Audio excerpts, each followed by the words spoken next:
This is the Humanist Report with Mike Figueredo. The Humanist Report podcast is funded by viewers like you through Patreon and PayPal. To support the show, visit patreon.com/Humanist Report or become a member at humanistreport.com. Now, enjoy the show.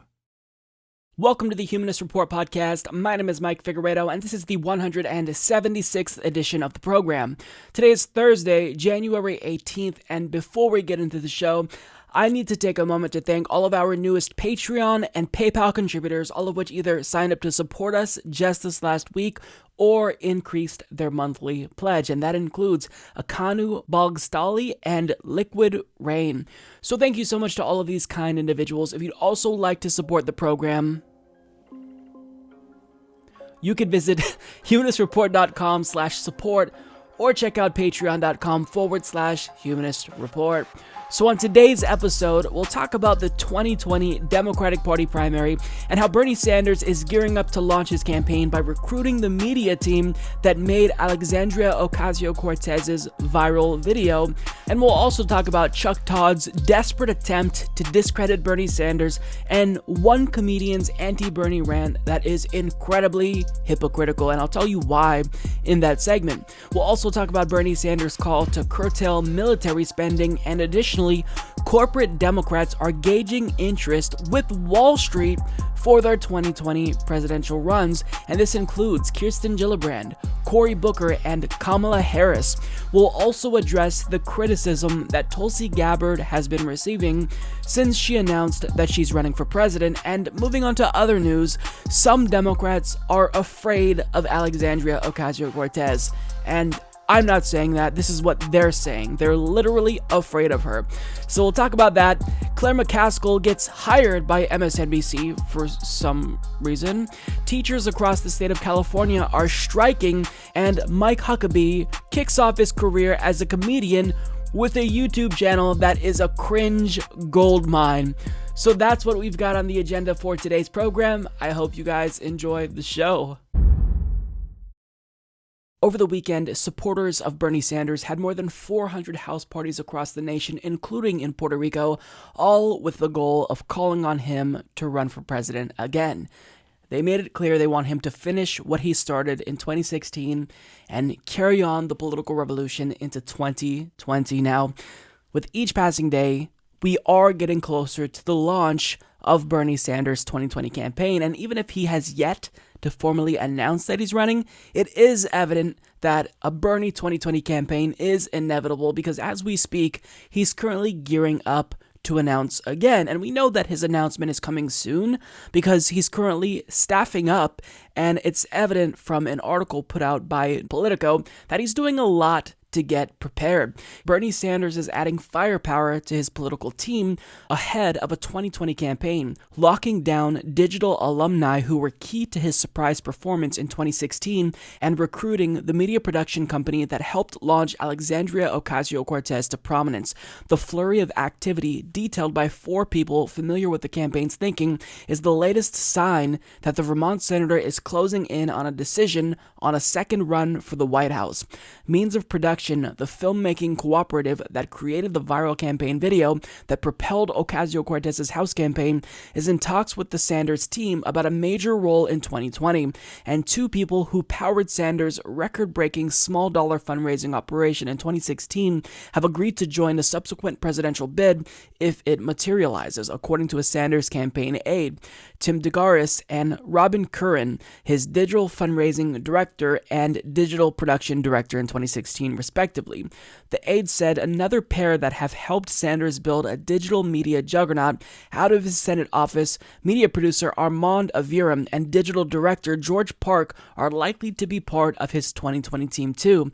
The steps also suggest that Sanders has every intention of trying to reactivate the army of liberal activists he amassed 2 years ago, undergirded by an unapologetic democratic socialist message backed by a state-of-the-art fundraising and digital infrastructure. So make no mistake about it, Bernie 2020 is coming, and it's coming really soon. Now, sources close to someone who I'm familiar with says that there may be an announcement really soon. I can't tell you how soon, but it's coming. Now, regardless if Bernie Sanders has announced yet or not, there's already a campaign to stop him from rising to prominence again, and this is by the establishment. And when I say the establishment, understand that I'm collectively referring to corporate media, centrist Democrats, think tanks who are associated with the largest Democratic Party's donors, including the Center for American Progress. So there is already a huge campaign to discredit Bernie Sanders. So the anti-Bernie 2020 campaign has already started.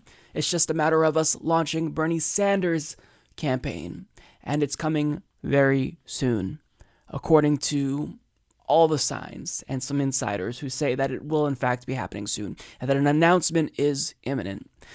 And that's good. I'd rather him announce sooner rather than later, given that we have an announcement coming from Joe Biden, presumably within the next couple of weeks. We have individuals like Kirsten Gillibrand set to announce on Colbert that she's forming an exploratory committee. We have Kamala Harris potentially announcing an exploratory committee relatively soon. We have Elizabeth Warren already announcing an exploratory committee and campaigning in Iowa. We have Julian Castro announcing that he's running for president officially.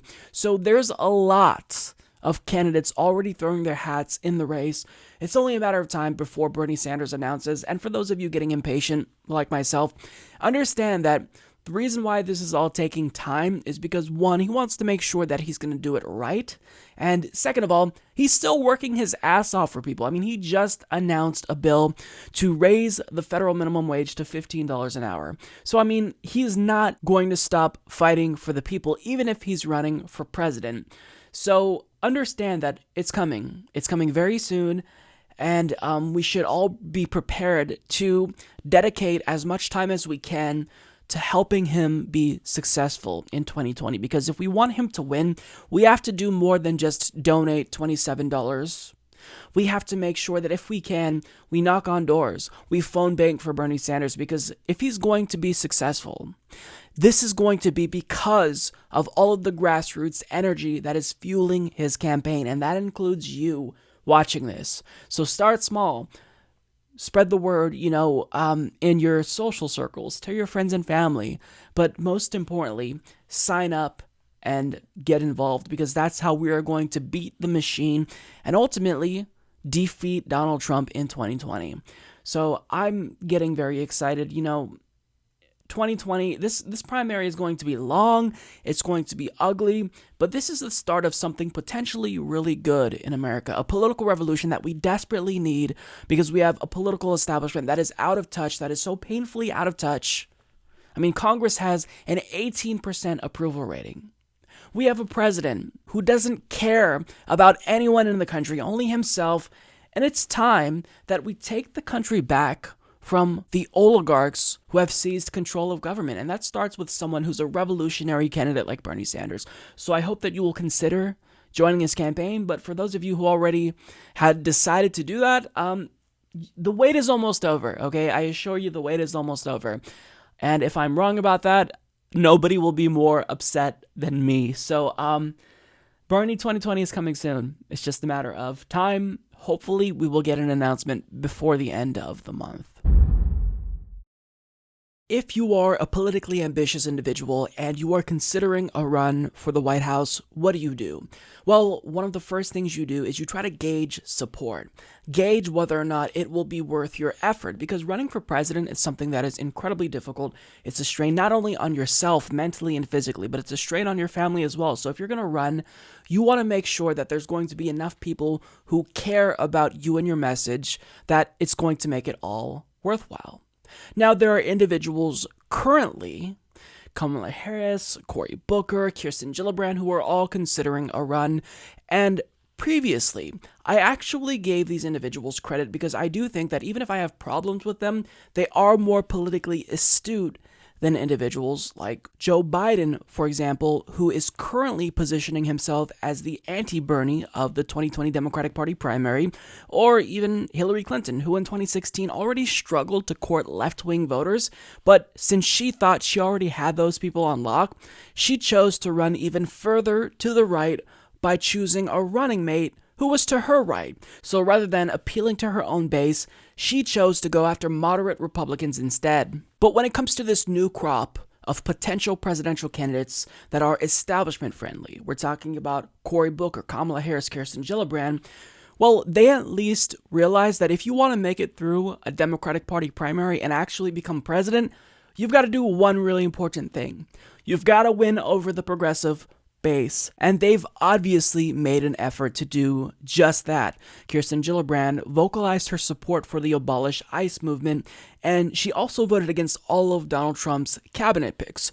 Cory Booker proposed a bill to legalize marijuana. Kamala Harris drafted a proposal that's akin to universal basic income. And all of these potential 2020 candidates have co-sponsored Bernie Sanders' Medicare for All legislation. Something that they all likely know that if they don't do, it's going to be a non-starter. They're not even going to have a chance in 2020. So them trying to court over the left of the Democratic Party is incredibly important, and I've got to give credit where it's due. Even if I won't be supporting any of these Democrats because I think that they're too friendly with their donors and the establishment, it's still commendable that they're at least attempting to do what Hillary Clinton and Joe Biden have no interest in doing, actually exciting their own base. Now, with that being said, in their attempt to court progressives, they've face-planted multiple times in that process. So we all know about how Cory Booker face-planted at the beginning of 2017 when he joined Republicans to vote down a measure from Bernie Sanders that would allow Americans to import cheaper prescription drugs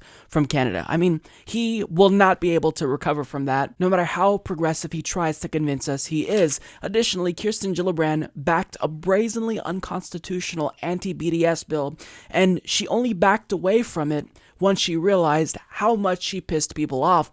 Now, Kamala Harris hasn't necessarily done anything monumentally idiotic like Cory Booker or Kirsten Gillibrand, but she has proven that, like them, she is unwilling to buck the status quo, and she's also voted to increase Trump's military budget multiple times, as did her colleagues. So even if it's the case that they're all trying to court progressives, which is important, it's what they should be doing, it's clear that their political instincts are off. They're off nonetheless, and it's not just that they're off by a little bit. They are still not really sure how to cultivate trust among the progressive base. So at the beginning of this video, we talked about what you do if you want to run for president. You try to gauge support. Now, the question is, who do you gauge support from? Who do you talk to determine if there's support for your potential presidential campaign? Well, if you ask me, I'd say, well, I need to talk to grassroots activists, organizations fighting for civil rights and human rights, anti-war organizations. I need to talk with unions to make sure that they're on board with my presidential campaign and that there would be support there. But what did these three individuals do? They chose to gauge support from Wall Street, and on January 4th, Kirsten Gillibrand was the first one to reach out to Wall Street executives in order to gauge how supportive they'd be of a potential 2020 campaign in the event she launched one. And just 4 days later, after Kirsten Gillibrand took heat for that, we found out that Kamala Harris and Cory Booker also did the same. Now, in an article for CNBC, Brian Schwartz explains, billionaire and Blackstone chief operating officer Jonathan Gray, Robert Wolf, CEO and founder of economic advisory firm 32 Advisors, and Mark Gallagher, a founder of private investment firm Centerbridge Partners, are just a few of the Democratic financiers who have spoken with 2020 hopefuls about a wide range of topics, including the upcoming campaign, according to people with direct knowledge of the matter. Wolf, a former advisor to former President Barack Obama, including as a member of the President's Economic Recovery Advisory Board, said he had been in touch with 2020 hopefuls but declined to name the individual lawmakers. I am meeting with possible candidates often but don't want to name names until he or she announces, Wolf said in a text message to CNBC. However, people familiar with the talks say Wolf's contact list has included Gillibrand, along with New Jersey's Booker and California's Harris. Wolf has a history of backing the three senators. He wrote a check to Gillibrand for $2,700 in 2018 and donated to Harris's campaign in 2016. In 2014, he backed Booker's Senate campaign. Wolf did not return follow-up requests for comment, and a spokeswoman for Harris did not return repeated requests for comment. Booker also recently met with a top New York donor who described the encounter to CNBC on the condition of anonymity. "I had tea a while ago with Cory," this person said. "The meetings aren't officially about running, but of course they are about running in 2020. Booker seemed to be trying to see whether this financer could help raise money for a White House run, according to the person. A spokesman for Booker did not reply to emails requesting comment. Gray, a billionaire and top Democratic donor, has had numerous private discussions with Gillibrand and other lawmakers who might be looking to jump into the race, according to people familiar with the conversations. Last year, Gray contributed $2,700 to Gillibrand's primary and general re-election campaigns, the most an individual donor can give directly to a campaign. In 2015, he donated the same amount to Booker. Gray also gave $600,000 to Senate Majority PAC, a group dedicated to helping Democrats win the majority in the U.S. Senate, according to Federal Election Commission records. So let's just pause there and reflect on what's happening. These are three individuals that all swore off PAC contributions, but nonetheless, they're still cozy with their former donors. And those same donors who were big donors to them are still donating the max contribution limit, $2,700. That's the federal limit. They're still donating it. Now, I'm not necessarily concerned with that because $2,700 isn't necessarily going to buy someone off, but it's the fact that they're still associating themselves with Wall Street executives. It makes you biased by associating yourself with these individuals. It's the people you hang around with on the cocktail circuit that influences how you'll be behaving if you decide to run. Now, there's another Democrat that I'm not necessarily focusing on here who may or may not be a presidential contender. His name is Sherrod Brown, someone who's been vehemently anti-Wall Street. He also met with Wall Street. Now, the reason why I didn't focus on him is because he's been a little bit up in the air as to whether or not he'd run, but I can tell you this. He's someone who is doing less than these more establishment-centrist Democrats to court over progressives. What has he not done to court us? That's the most important. He has not co-sponsored Bernie Sanders' Medicare for All bill. So Sherrod Brown is a non-starter for me, but I do want to be fair and tell you the response of at least one of these senators who saw the article and decided to kind of push back, and that's from Kirsten Gillibrand, who said this: "What's important are the facts of my record. She co-sponsored the financial transaction tax, she supports reinstating a new Glass-Steagall Act, and voted against the bank bailout twice." And look, that's a fair point, but it begs the question, if you did all of these anti-Wall Street things, then why would you even find the need at all to, quote, gauge their interest in you running? Shouldn't they just by default be against you if you're so against them, if your voting record is against them? I mean, it's because something else is going on. Just swearing off PAC money isn't enough. If you're still going to associate with these individuals, then there's going to be a trust deficit that you will not be able to recover from. You will not be able to win over progressives if you do things like this. And this is exactly why we don't trust you. And when establishment-minded individuals ask progressives like myself, well, look, you said it was about the policy, Mike. Well, now you have these individuals, people of color, women, all getting on board with the agenda of Bernie Sanders, Medicare for all, legalizing marijuana. Why won't you back them? Why are you still choosing to back the straight white male over these candidates? It's because of things like this. It's because I can't take a chance on someone who takes a particular political position for purposes of political expediency. I want someone with the 3-decade track record. If I have an option to go with Bernie in 2020, and we will, then I'm going with the person who set the terms of the debate, who raised our collective consciousness when it comes to issues like Medicare for All. So that's what they're going to say. But understand that you have to show them articles like this and videos like this that demonstrate we still don't trust these individuals because, again, even if it's admirable, and I give them credit where it's due, that they're actually doing what Joe Biden won't and Hillary Clinton didn't do in trying to appeal to progressives, well, you still have got to fully walk the walk. And they're not doing that fully. And they're trying to appeal to progressives, but they still have these missteps, and occasionally they'll faceplant. It's great that you're on board with Medicare for all, but that doesn't make you a leader.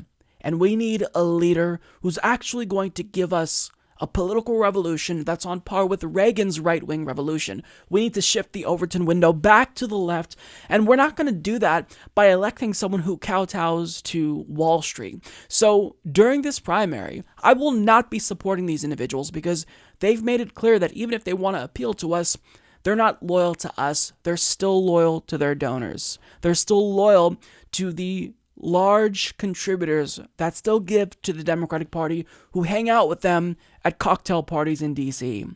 These are limousine liberals who aren't looking out for you, rather they're politically ambitious. And that's why I'm not going to be supporting them over Bernie Sanders. There's an article that Politico published on, I think it was Friday, and it was about Ocasio-Cortez and the response she's receiving from Democrats in the House. And this is probably my favorite Ocasio-Cortez related news yet, because it really demonstrates just how shitty members of the Democratic Party are, because we all know that there's a number of centrist right-wing Democrats in the House of Representatives that would probably switch teams and be Republicans in the event Republicans moderated and became at least relatively socially liberal. But they don't like the left-wing economic agenda that individuals like Ocasio-Cortez are talking about. And because Ocasio-Cortez is bringing this level of enthusiasm to Congress, well, it's kind of making them look shitty, because their goal is to just coast. They want to make sure that they do the bare minimum and get rewarded by their constituents for it, because they're less shitty than Republicans. And that's true, but what does Ocasio-Cortez do? She comes into Congress and she does so much. She's so passionate about fighting for a progressive agenda, a Green New Deal, Medicare for all, a 70% marginal tax rate. And it gets the constituents of these other members of the House to think, wait, why isn't my representative more like that? Why are they not making headlines pushing for these really bold ideas? So they don't like that, because they love just coasting. They like to just sit there and be a little bit less shitty than Republicans and then get rewarded for it. But Ocasio-Cortez is raising the bar and making them look bad in return. So the Politico article I referenced earlier, it talks about 20 Democrats all in a coordinated effort trying to rein in Ocasio-Cortez to make sure that she ignores the shadiness of her own party and instead turns her ire toward Republicans. Now, I'm not going to read you the article itself, but I do want to get to some of the quotes in this article because I think they're just priceless. So the first one, quote, "I'm sure Miss Cortez means well, but there's almost an outstanding rule. Don't attack your own people," said Emmanuel Cleaver. "We just don't need sniping in our Democratic caucus. That is, unless you have an independent who caucuses with Democrats, then snipe away. But if it's someone who actually is making the party be introspective for the first time in decades, we don't want to criticize ourselves. We don't want to look in the mirror. We want to just criticize Republicans because they're the ones who are shitty. They're the bad guys, not us." And what Ocasio-Cortez is doing is she's calling them out for their shittiness. And there needs to be people within the Democratic Party that critiques their own team, because politics isn't just about team politics. It's about accomplishing goals. It's about passing policies that actually help the American people. And if you don't have people like Ocasio-Cortez who are going to herd them back to the left, then, they're just going to get increasingly shitty. And because we haven't had a figure like Ocasio-Cortez, we've seen that the Overton window has shifted to the right because they are getting increasingly shitty. But some more quotes for you. "She needs to decide, does she want to be an effective legislator or just continue being a Twitter star?" said one House Democrat who's in lockstep with Ocasio-Cortez's ideology. "There's a difference between being an activist and a lawmaker in Congress." Yeah, we'll agree to disagree there. And furthermore, I doubt that this individual, who remained anonymous, is in lockstep with her policies. Because if you truly cared about the issues, then you have to be an activist in Congress. You don't just say, oh, well, these issues I cared about, I have to put them aside and stop being an activist and deactivate all those things I cared about because now I'm a lawmaker, so now I have to be a grown-up. Fuck out of here. That's a cop-out. And this person is parroting a right-wing attack on her, saying that she cares more about being a celebrity than actually being an effective legislator. And what's implied in that is, well, if she wants to be effective, then shut the fuck up, stop attacking us, or we're going to make sure that we tie your hands. You don't get on any committees. We make sure that we marginalize you in Congress. That's essentially the underlying implication there. Now, they're smart enough to not be explicit about that, but that's exactly what you should take away from that. I'm not reading too much into it. I'm not embellishing. That's essentially what's being said to Ocasio-Cortez. They said this after she protested in Nancy Pelosi's office. Does she want to be an effective legislator or just make a name for herself being a Twitter star? Well, look. If you amass a following, if you have 2.2 million Twitter followers, then that in and of itself is a tool she can use. Because do you really want to piss off the individual who has 2.2 million Twitter followers, who's activated the grassroots, who's willing to protest in your office? I don't think you do, and we're going to get to that because it's clear they are afraid of that. Another quote here. I think she needs to give herself an opportunity to know her colleagues and to give herself a sense of the chemistry of the body before passing judgment on anyone or anything, Representative Yvette Clarke, a fellow New York Democrat, said. Except we can pass judgment because you guys have an 18% approval rating. Also, she's new here, feeling her way around, added Representative Kurt Schrader of Oregon. She doesn't understand how the place works yet. Oh, she doesn't understand. It's not you guys who have been in Congress for decades and have an 18% approval rating. Understand this. We fucking hate you. We hate all of you in Congress because you're not doing anything for us. You're doing nothing. And you don't get to constantly use Republicans as an excuse for you not doing anything because you could be raising our collective consciousness about issues like a Green New Deal, Medicare for all, while you don't have power like AOC is doing. But you're not doing that, so shut the fuck up. Instead of telling her to shut up, you shut the fuck up because you're not doing anything and you don't know how this works. Because in the event Congress was actually functioning properly, you'd have a higher approval rating than 18%. Another quote here. It's not unreasonable for people to wonder whether she will come after them, said Representative Grace Menk. I'm choosing not to focus on if she's going to run someone against someone, but by seeing how we can more effectively work with her and bring her ideas to the table. Now that was in reference to her primarying corporate Democrats and her associating with the organization Justice Democrats who got her elected. She came in by primarying a corporate Democrat, so of course she's still going to support that. But she recently was vying for a spot on the Ways and Means Committee, which is a very powerful committee, and that actually rubbed some of them the wrong way because the thought was, oh, well, how dare she? This newcomer wants to leapfrog us and get on the Ways and Means Committee all because she has grassroots support. And that's basically what someone said. One anonymous lawmaker stated, it totally pissed off everyone. You don't get picked for committees by who your grassroots supporters are. So they absolutely cannot stand her. And it's, again, because she's making them look shitty. When we get Democrats like AOC and she collectively raises the bar, they have to start performing. They have to start performing. If you've ever worked in sales before and there's like a new salesman or saleswoman that comes in and they just start outselling you, then your bosses are going to look at you and say, well, you're doing something wrong. Look at this person. So that's what AOC is doing to them, and they hate it. And not only do they hate it, they're literally afraid of her. And this is my favorite part of the article because it just... she's accomplishing what I hoped she'd deliver, and that is scaring them so that way they get their act together. So people are afraid of her, said one senior Democratic aide. Two House Democratic sources compared her use of Twitter to Donald Trump's, just as congressional Republicans constantly withhold criticism of the president out of fear he'll unleash a tweet at them. Some Democrats have done the same with Ocasio-Cortez. So this is why some of them are choosing to remain anonymous, because they're, quote, living in fear that she's gonna shoot off a mean tweet.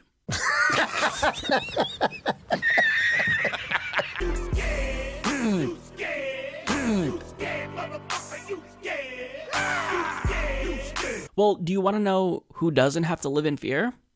Lawmakers who aren't actually garbage, Ro Khanna. People who are actually representing the will of the American people. Everything that she is advocating for, almost every single policy is supported by a majority of Americans. Green New Deal, overwhelming support among Democrats, Independents, and Republicans. Medicare for all, more than 70% of the country supports Medicare for all. Almost 90% of Democrats support Medicare for all, and 52% of Republicans now support Medicare for all. So rather than trying to, quote, rein her in and lambasting her and anonymously firing shots at her because you're afraid she's going to fire off a mean tweet at you, here's an idea. Maybe learn from her. Because all of this enthusiasm surrounding Ocasio-Cortez, it's there for a reason. Bernie Sanders is the most popular senator in America for a reason. And she has garnered a gigantic following and had this meteoric rise for a reason. It's because they're doing something that is unprecedented in this day and age. They're actually listening to the grassroots and trying to follow through on a worker-friendly agenda. So as you all know, last year there were 3 different statewide teacher strikes in red states across the country. There were strikes that took place in Arizona, Oklahoma, and West Virginia, and I'm really happy to report that the teacher strike is not going to end with 2018 because it is continuing into 2019, and it's now spilling over into its first blue state.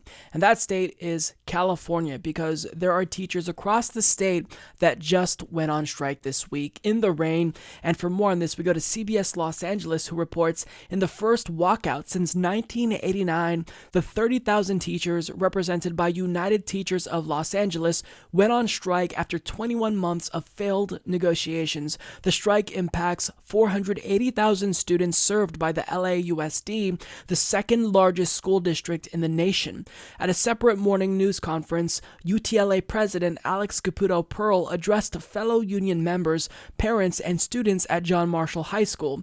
Here we are on a rainy day in the richest country in the world, in the richest state in the country, in a state that's as blue as it can be, and in a city rife with millionaires where teachers have to go on strike to get the basics for our students, Caputo Pearl said. Now, if you just think this is only about teachers requesting higher pay, then that would be an oversimplification, because this is also about the conditions, which are way worse than I could have even imagined, because it's been a while since I've attended public school, but I can't even comprehend how bad the situation is, and I couldn't really until it was put in perspective by a documentary released by Vice, where the teachers explain what's going on, and it is ugly. A lot of our schools don't have a full-time nurse. We don't have enough counselors. That raises huge ethical concerns because so many of our students are living in poverty, and our job as a school is to respond to those needs. And do you feel like you can do that given the circumstances right now? It isn't easy to create an environment where students feel comfortable. So when you learn that the district has a reserve of nearly $2 billion. The question is, why isn't that money being used to fully fund our schools and to actually meet the needs of our students? We, the people, not the politicians, are still the boss. The underfunding of LA schools goes back to the taxpayers' revolt of 1978, when California voters passed Proposition 13. The ballot measure capped local property taxes and, as a result, gutted school budgets statewide. California now ranks near the bottom in the country on per-pupil spending and student-teacher ratios.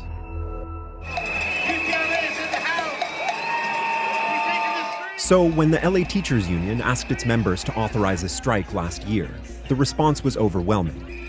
98% voted yes. There's a reason for that. While LA's schools are struggling, a lot of teachers believe that rather than fix them, the school district would prefer to abandon them to charters and other privatization schemes. Over the years, the LA school district has slashed the budget for basic support staff. There are now fewer than 400 nurses for roughly 900 school campuses. Teachers united will never be defeated. Stephanie Yellen-Mednick is a school nurse in the San Fernando Valley who's helped organize her colleagues for the strike. She used to work at one school full-time. Now she splits her time between 4. I think we're a little nervous about this and very scared in a way because it's not something we really want to do. It's pretty surprising to hear that there are so many schools that only have a nurse come in once a week. Once a week, It's like a little bit, how does that even work? I mean, what happens if the nurse is only there on a Thursday? What happens when a kid gets sick on a Monday? I mean, Don't have an emergency on a Monday. It's not just the nurse just being there one day a week. We have no confidentiality in many of our offices. At one of the schools, the nurse works in a hallway or under the stairwell, a closet, the bathroom. I watched that, and my response was that I was speechless. I was legitimately speechless.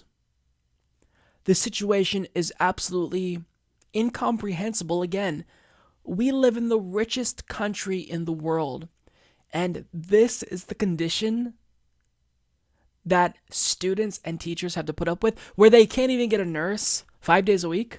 So if you get sick on a Monday and the nurse is only there on Thursday, then you're screwed. And it's not even like they have actual quarters for a nurse. They have to do it under staircases and bathrooms. This is absolutely insane. I mean, these are standards that are likely on par with some third world countries, and it's not acceptable there too. I think all students around the globe need a chance. They need an education that actually is going to function, right? That they need a school that is functional. But here in the richest country in the world, in California, they have to do nursing related activity in bathrooms and under stairs. What the fuck is going on? How can Donald Trump complain about the border crisis and how that's a national emergency, but this isn't? And this is just one of the many issues that capture how fucked up our country has become. Flint, they don't have clean drinking water in 2019. No clean drinking water. Our infrastructure is crumbling before our very eyes. Nurses have to balance their schedule between multiple schools, and we have a president who's worried about this manufactured border crisis. I mean, the state of America is embarrassing. You can't, with a straight face, continue to tell me that this is the greatest country on earth when we have students who can't see a school nurse because they happen to get sick on a certain day of the week. This is absolutely insane. And the fact that this isn't a national outrage, it boggles my mind. I mean, people certainly care about this, but I mean, how can this not be higher on the minds of people? And certainly media is part to blame, but credit where it's due. MSNBC actually did do a segment covering the teacher strike, and I think that that's important, right? But I mean, just the fact that this is happening, we have fallen so far that this is embarrassing. So, without question, I unequivocally stand in solidarity with the teachers, and they deserve to get everything that they're demanding. Now, of course, there's fear-mongering by state officials saying, look, if we give them everything that they want, that's basically going to bankrupt the state. How many millionaires live in LA? Tax the fuck out of them. I'm not talking about a 70% marginal tax rate. We're talking about a 99% marginal tax rate after all income after $5 million. Do that if you have to, and take that extreme measure until this situation, this crisis is ameliorated. Okay, because if these millionaires cry, so be it. The students are what matters. The future of America is what matters. So let's not even try to be kind with unreasonable people. Raise the revenue needed to make sure that these students can actually see a nurse, just the bare minimum of what's expected of a public education. But the reason why these schools are getting terrible is because lawmakers don't care. They're pushing for charter schools and privatization of education so that way the rich can profit off of it. Unacceptable, completely unacceptable. So this is just seeing this documentary and seeing the protests and really hearing the teachers describe the situation is infuriating to me. How can this go on in the richest country in America? It's embarrassing. Bernie Sanders is probably one of the few politicians in America that says things that are completely common sense that everyday Americans agree with, but for some reason, no other senators are saying this. He's saying what we're all thinking, but what everyone else in Congress in a position of power is too afraid to say. And he did it again when it comes to military spending in an op-ed that he wrote for In These Times, where he argues several months ago, Democrats with virtually no opposition gave President Trump every nickel that he wanted in increased defense spending. At a time when our infrastructure is crumbling, when public schools lack the resources to provide a quality education for our kids, when 30 million people have no health insurance, there were very few Democrats opposed to Republican efforts to increase military spending by $165 billion over 2 years. Democrats, for good reason, vehemently oppose almost everything Trump proposes. But when he asks for a huge increase in military spending, there are almost no voices in dissent. Why is that?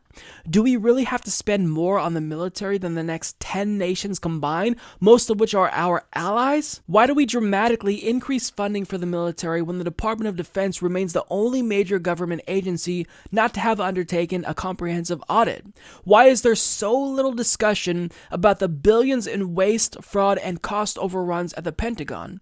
Here's a truth that you don't often hear about in the newspapers, on television, or in the halls of Congress, but it's a truth we must face. Far too often, American intervention and the use of American military power have produced unintended consequences that have caused incalculable harm. Yes, it is reasonably easy to engineer the overthrow of a government. It is far harder, however, to know the long-term impact that that action will have. On March 20th, 2003, the war in Iraq, which I had strongly opposed, began, and the bombs started falling on Baghdad. Today, it is widely acknowledged that the Iraq War was a tragedy of enormous magnitude and that our entry into that war was based on a series of falsehoods. Despite what the Bush administration said, Iraq had no role in the 9/11 attacks, and it did not possess weapons of mass destruction that threatened the United States.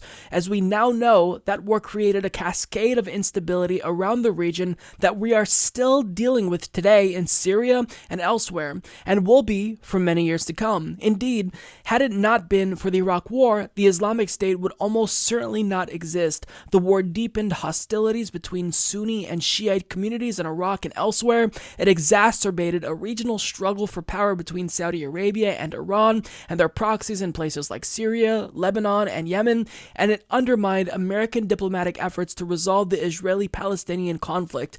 That war was created by a Republican administration. Now, let me tell you about a Democratic administration and an earlier conflict that began on similarly false pretenses. In 1964, President Lyndon B. Johnson cited an attack on a U.S. ship in the Gulf of Tonkin as a pretext for escalating the U.S. intervention in Vietnam. We now know from declassified recordings that Johnson himself doubted that the USS Maddox had come under fire on August 4th, 1964, but he still used that alleged attack to push for the Gulf of Tonkin resolution, which authorized him to escalate U.S. military involvement in Vietnam. Johnson's administration consistently misled both Congress and the American people into that war, just as the Bush administration misled us into the war in Iraq. The lesson that must be learned from all of this is that foreign policy disasters occur when presidents refuse to tell their people the truth and when Congress abdicates its constitutional responsibility to get that truth. So he's kind of making multiple arguments simultaneously. On one hand, he's saying, why are we spending so much on the military? A huge chunk of all discretionary spending is on the military budget. Now, the discretionary budget is only one part of our total budget, but still, when it comes to discretionary spending, things we can control, why are we not using that money for healthcare, education, infrastructure? Why are we still feeding the military-industrial complex when we spend more than the next 10 countries combined, most of which, as he stated in the article, are allies? He also talks about how regime change wars don't work, or they create instability. He also talks about the need for Congress to take back control and its authority to declare wars. We've allowed the president to unilaterally wage war. And what he's saying is that we need to get back to the constitutional requirement that Congress has to declare a war, and understand that he isn't just talking about Vietnam and Iraq. He actually lays out a lot of foreign policy blunders and interventionist regime change operations by the United States. For example, he talks about how the United States overthrew Iran's democratically elected leader, Mohammad Mossadegh. He talks about that in this article. He talks about other failures of U.S. foreign policy and U.S. imperialism in this article. So what he's saying here, all of these arguments, when you step back and look at them in their totality, it's very clear that he's saying things that are completely unacceptable in Washington, D.C. What he's saying is bucking D.C. orthodoxy, but it's something that has to be said because it's painfully obvious.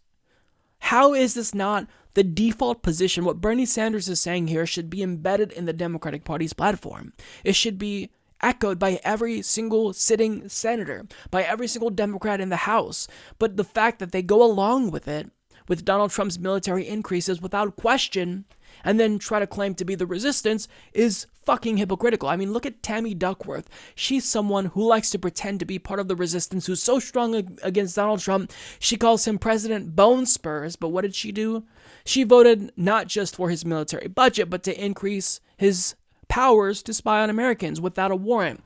So what Bernie Sanders, I think, is saying in sum is that what we need is for Democrats to actually resist Trump where it matters, resist Trump where they can make a difference, and giving him every single nickel of his fucking ridiculous military budget, that doesn't make you part of the resistance if you go along with that. That makes you an assistance. You're an accomplice to what Donald Trump is doing. You're an accomplice to the crimes that are being committed by our military in Pakistan, in Yemen, in Somalia. So I like that Bernie Sanders is starting to really, he's giving us a sense of what his foreign policy will be in 2020, but what he's got to do is he needs to take a strong stand when it comes to the drone program. You've got to end the drone program 100%. Back in 2015, he vocalized support for it, saying he would probably continue the drone program that Obama started. Now, would he scale it back? Sure, but you need to end it, Bernie. So I want him to speak on that. And additionally, he needs to adapt to what progressives want when it comes to Israel-Palestine. If you don't start seriously considering BDS, then how can you look us in the face and tell us that you want there to ever be peace between Israel and Palestine? Because what stopped apartheid in South Africa was boycotts, divestments, and sanctions. So human rights activists, including Jewish human rights activists, are now calling for BDS, not because they hate Israel or Jewish people. It's because they want peace and they want Palestinian human rights to be respected. And if Bernie Sanders, a Jewish American, perhaps the first Jewish president, were to take that stand, imagine how powerful that would be. Now, I don't want to shit on Bernie because what he's doing here is absolutely great, but I like where he's going with this, right? I like that the way his foreign policy is taking shape, it's much more progressive than the indications that he gave to us in 2015. Seems like he's moved in a positive direction, but I just want him to have, a very progressive foreign policy record. And this is certainly a good start. So credit where it's due. I just wish that other people would say the same thing, because I don't think that this is something that's controversial. It may be controversial in Washington, D.C., among pundits in the mainstream media, but it's not controversial to normal Americans. We're all thinking it. We just need someone who actually has power to say it. And he did that, which is absolutely admirable. Mike Figueredo. MSNBC's Chuck Todd, host of Meet the Press, really hates Bernie Sanders. Now, he hasn't explicitly said this, but I think it's evident. We all know it. It's an open secret at this point that he despises Bernie Sanders, and he is looking for any and all stories that could possibly discredit and ultimately defeat Bernie in 2020. And I've got two clips for you that demonstrate this as clear as day. Now, the first clip is honestly borderline self-parody, because throughout the midst of this segment, this anti-Bernie segment, they interrupt the segment to interject an ad from Boeing. Of all the advertisers, they chose Boeing And it's glorious. So take a look, and then we'll come back and discuss this particular segment, because I think it is absolutely just, it really reveals their true intentions over at MSNBC. When we come back, Endgame and why the second time around is looking a lot tougher for Bernie Sanders.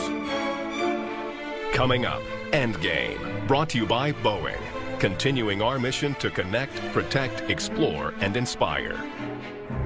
All right, before I go, Cornell, you're the pollster in the bunch. I want to put up a quick straw poll that we had from Daily Kos. This is our only 2020 comment. We're going to get to their thing.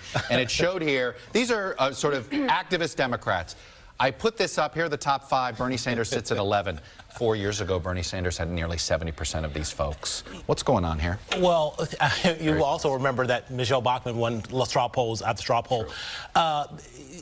A lot of what Bernie Sanders, I think, represented was the choice against Hillary Clinton in the primary. I think some of that was more a vehicle for anti-Hillary than a vehicle for pro-Bernie. She'll say new is winning, that's for sure. All right, that's all I have for today. And that's about what you'd expect from, a segment that was brought to you by Boeing.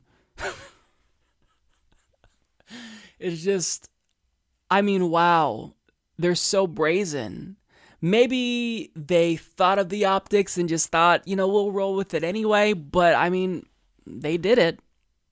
Now, I love this because he really, it's evident, right, that he's grasping for straws, because he wants you to think, and I think he's really trying to convince himself, that Bernie 2020 is done. You can already stick a fork in it, because they did a straw poll. The Daily Kos conducted a straw poll from activist Democrats who he implied were progressives, which they're not.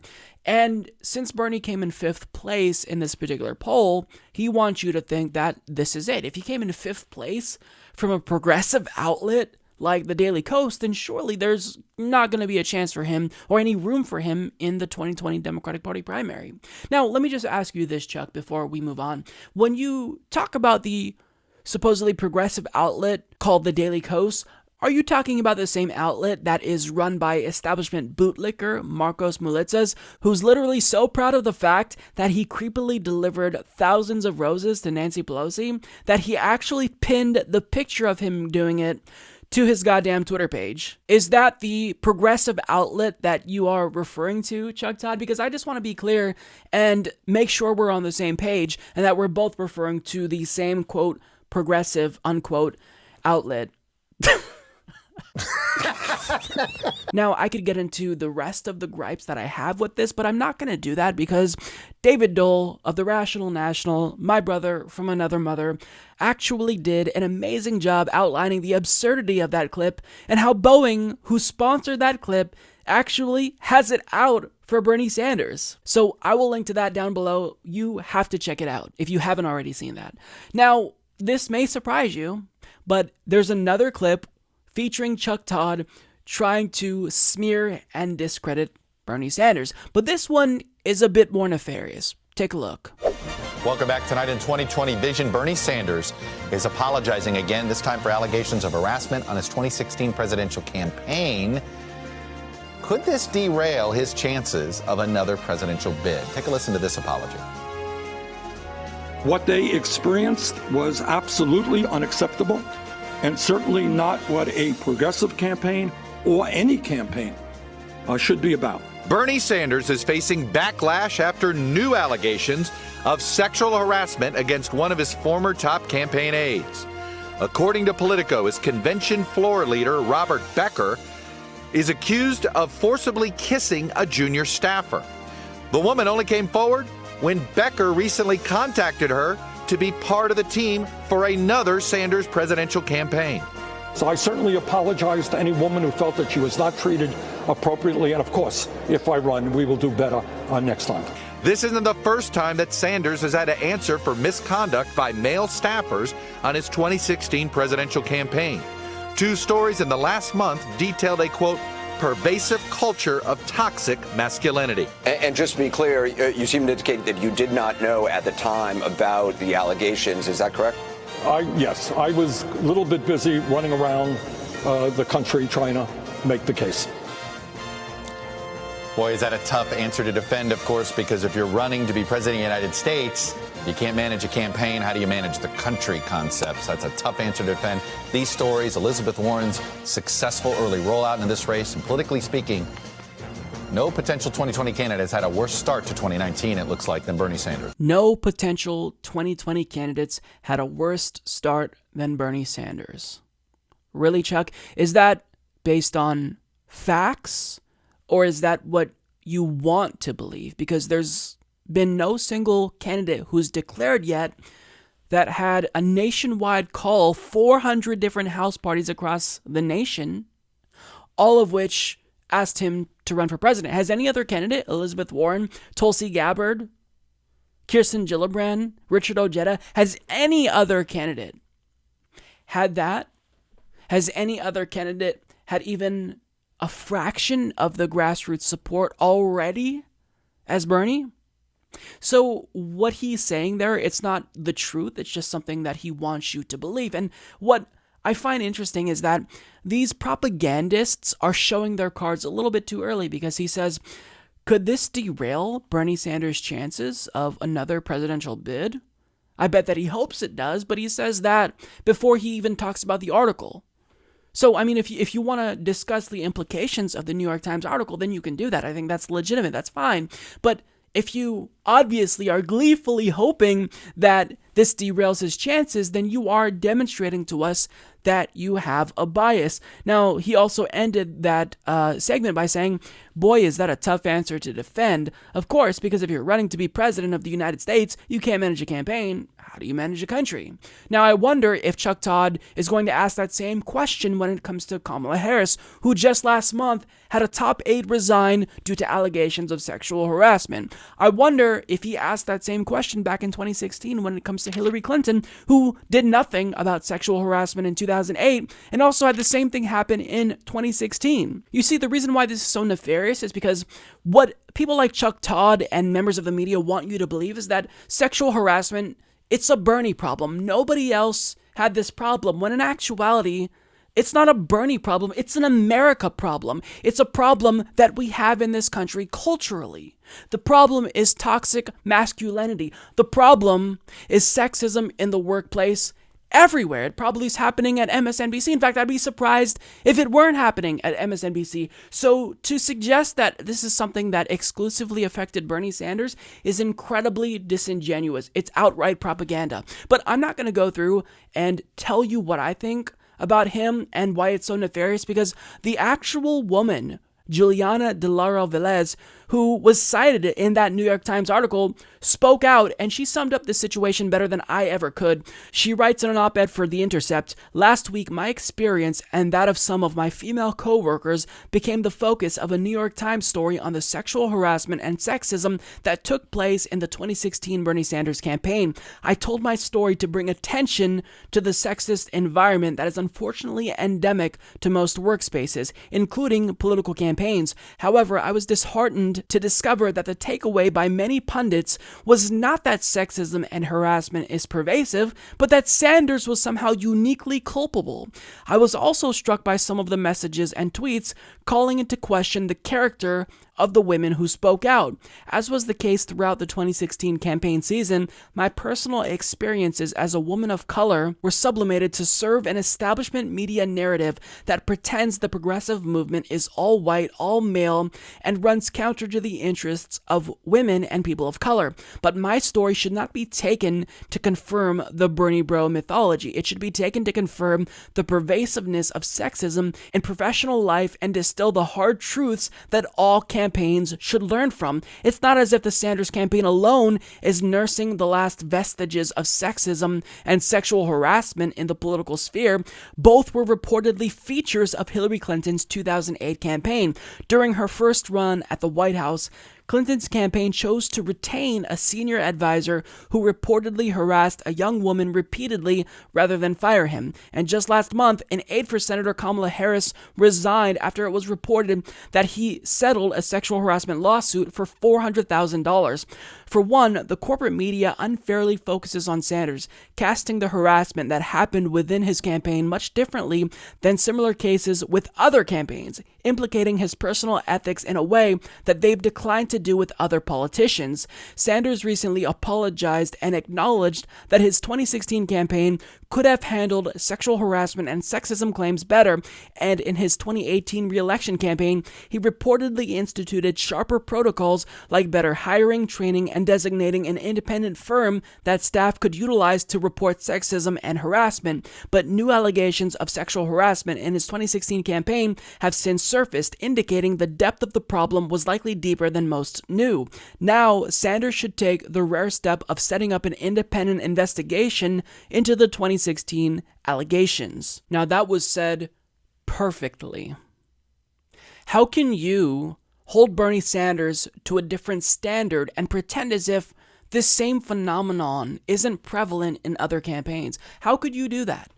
It's almost as if propagandists in the mainstream media have an agenda to smear and discredit Bernie Sanders at all costs, even if that means exploiting the misfortune of some women who served on Bernie Sanders' campaign. That is disgusting. And look, I'll be fair and say that I could see how Bernie Sanders could be painted in a negative light if he knew about these allegations at the time and did nothing, or if he knew about them and chose to trivialize them and didn't take them seriously. But he is taking them seriously. Not only did he apologize, but he met with female staffers. He set up an independent firm that 2018 and 2020 staffers can go to in order to report instances of sexual harassment. And knowing Bernie Sanders, he's likely going to take her advice and set up an independent investigation into the 2016 campaign. Because that's the way that Bernie Sanders is. He genuinely cares about this issue. He's been a feminist his whole life. So of course, he's going to take what women are saying to heart and try to improve. Can you say the same for Hillary Clinton in 2008, who chose to retain someone who sexually harassed staffers? Now, I don't want to just have this get reduced down to a whataboutism. You know, it's clear that this is something that is a problem that as Americans we need to address, but I hate how the mainstream media conveniently ignores all these other stories about how prevalent sexual harassment in the workplace and political spaces are, but they love to just chide Bernie Sanders for something that they're saying he's culpable for, or at least implying he's culpable for. Well, here's the thing, Chuck. If you're going to be a propagandist, you've got to do better. You've got to be a little bit more subtle, because it's easy for us to see through the bullshit. But unfortunately for Chuck Todd and others at MSNBC, nobody takes you seriously. Why? Because we all know that MSNBC hosts, they are put on this leash. And we know this because the late Ed Schultz, who was a progressive, he kind of blew the lid off of your operation. When he tried to cover Bernie Sanders, he explained how he got a call from the president of MSNBC saying, no, you're not going to do that. You are not allowed to cover Bernie Sanders. So I will leave you with that, because I think it's more relevant now going into 2020 and the 2019 Democratic Party primary than ever. There was more oversight and more direction given to me on content at MSNBC than there ever has been here at RT. And I think that it's very sad that that story is not getting out. I think it's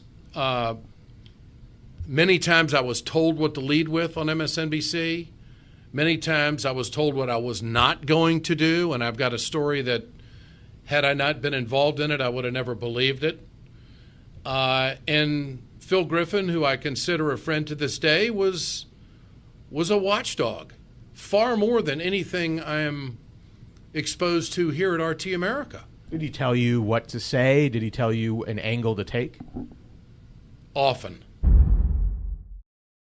Cable news is already so bad that it is bordering on it becoming unwatchable because their pro-corporate, establishment-friendly, centrist to center-right narrative is just, it's obnoxious. We're not getting the stories that would actually inform us and make us more knowledgeable before heading into the voting booth. It's always sensationalist stories. It's a focus on things that aren't very important, like mean tweets and naughty words, and it's just fucking garbage.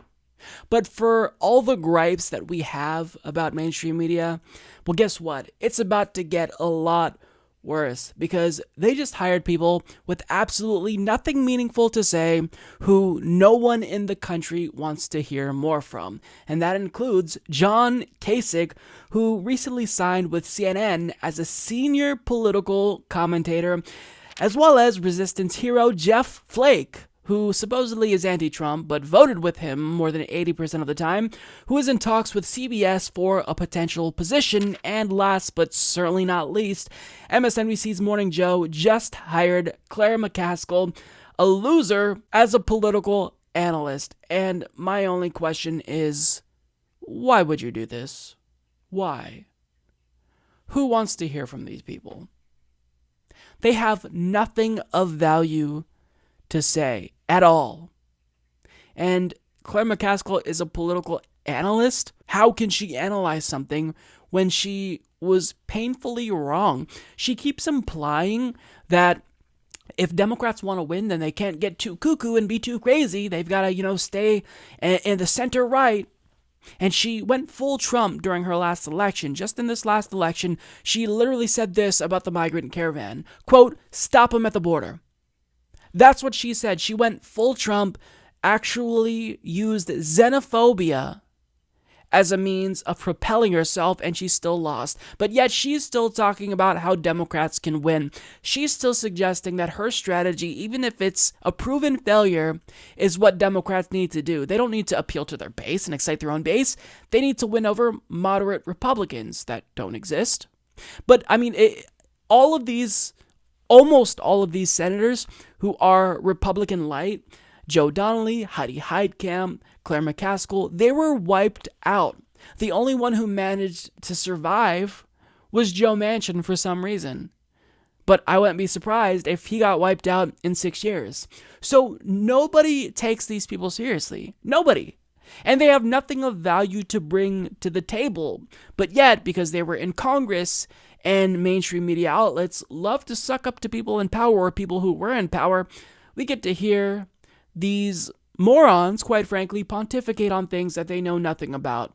Things in which, they are going to speak on when they are painfully out of touch with the struggle of average Americans. Now, Claire McCaskill already made her debut on MSNBC, and you can kind of get a hint of how it's going to go based on this clip, because it was stupid and weird and boring. And former Senator Claire McCaskill, who we are proud to announce has joined NBC News and MSNBC as a political analyst, and we are so excited to have you on board.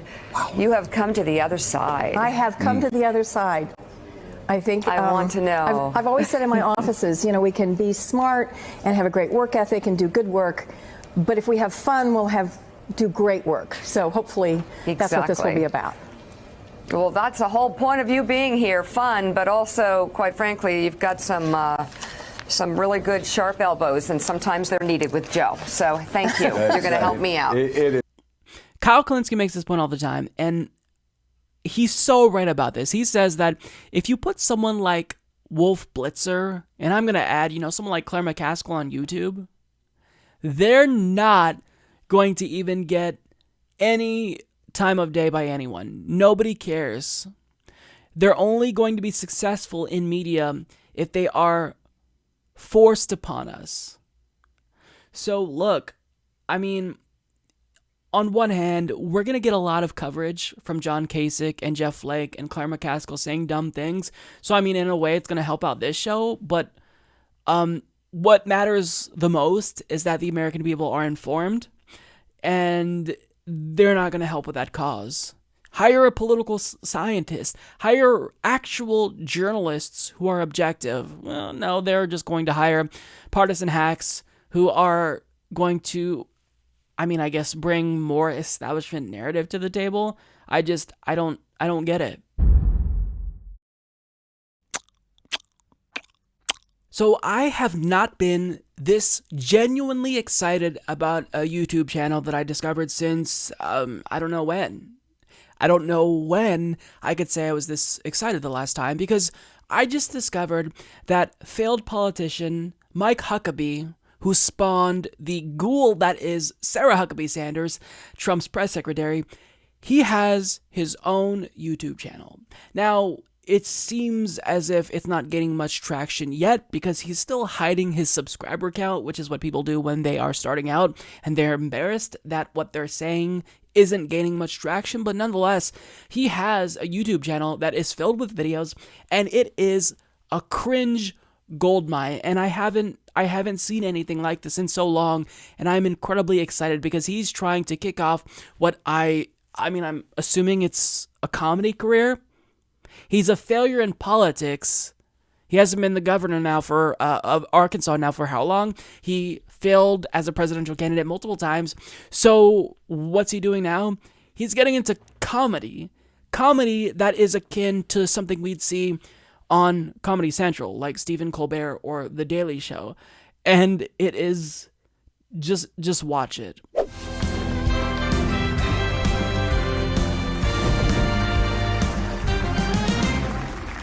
From the pages of my website, MikeHuckabee.com, I bring you a crazy observation. Professor Glenn Reynolds of Instapundit likes to say that all the Democrats had to do to regain power was not to act crazy, and they can't even do that. That may be the understatement of the year. Democrats regained the majority in the House last week on promises to lower health care costs, rebuild infrastructure, and return civility to politics. But in just their first 4 days, they managed to set a new land speed record for careening from reasonable impersonation of a rational human being to full-on bat poop loonies. Now, by this time next Thursday, I half expect them to be climbing to the top of the Capitol Dome while screaming gibberish and waving flaming torches. Here's just a little recap of their version of MAGA, Make America Groan Again. I said, make America groan again. Now, within the first couple of hours, Democrats filed articles of impeachment against the president with no grounds. They moved to abolish the Electoral College, and they put out notices that they would be hiring lots and lots of lawyers for investigations of President Trump, as well as his businesses, family members, friends, acquaintances, chambermaids, dogs, cats, and chia pets. Then Representative Rashida Tlaib stood in front of a crowd and said she was quoting what she told her young son when she declared that they were going to impeach the bleeping bleep, using possibly the most vile profanity our language offers. Nancy Pelosi refused to criticize her. Now, I'm so old, I can remember when Nancy Pelosi said that if only the Democrats won, would civility return to politics. But that was a few forgotten months ago. So, of course, any discussion of wackadoodle Democratic antics is not complete without Representative Alexandria Ocasio-Cortez. She hadn't held her first job in politics for more than 48 hours before calling for a radical Green New Deal, as well as some other massive programs that would vastly bloat the government, crush individual freedom, blow tens of trillions of dollars, and remake America into a socialist utopia. She still tends to bristle when anyone brings up the fact and math-challenged aspects of her statements, but I'm happy to report that at least she's now moved beyond saying that, well, we'll just pay for it. And now she's being honest enough to admit that she wants to raise what she called the tippy-top income tax rate to 70%. That's right, 70%. But smart liberals know that's not going to get her social utopia paid for. New York Times columnist Paul Krugman is calling for a top tax bracket of 80%.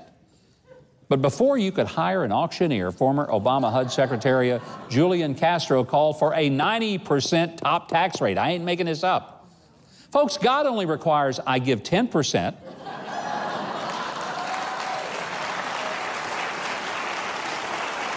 Liberals demand that I only get to keep 10%. I'm just glad they're not God, even if they think they are. That was amazing.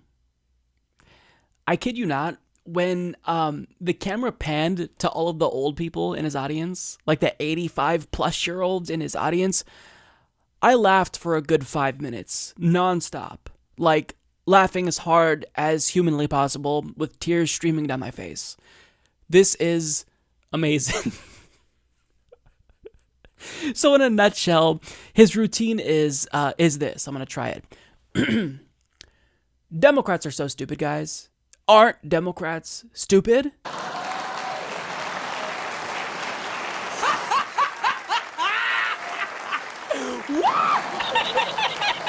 He also called them...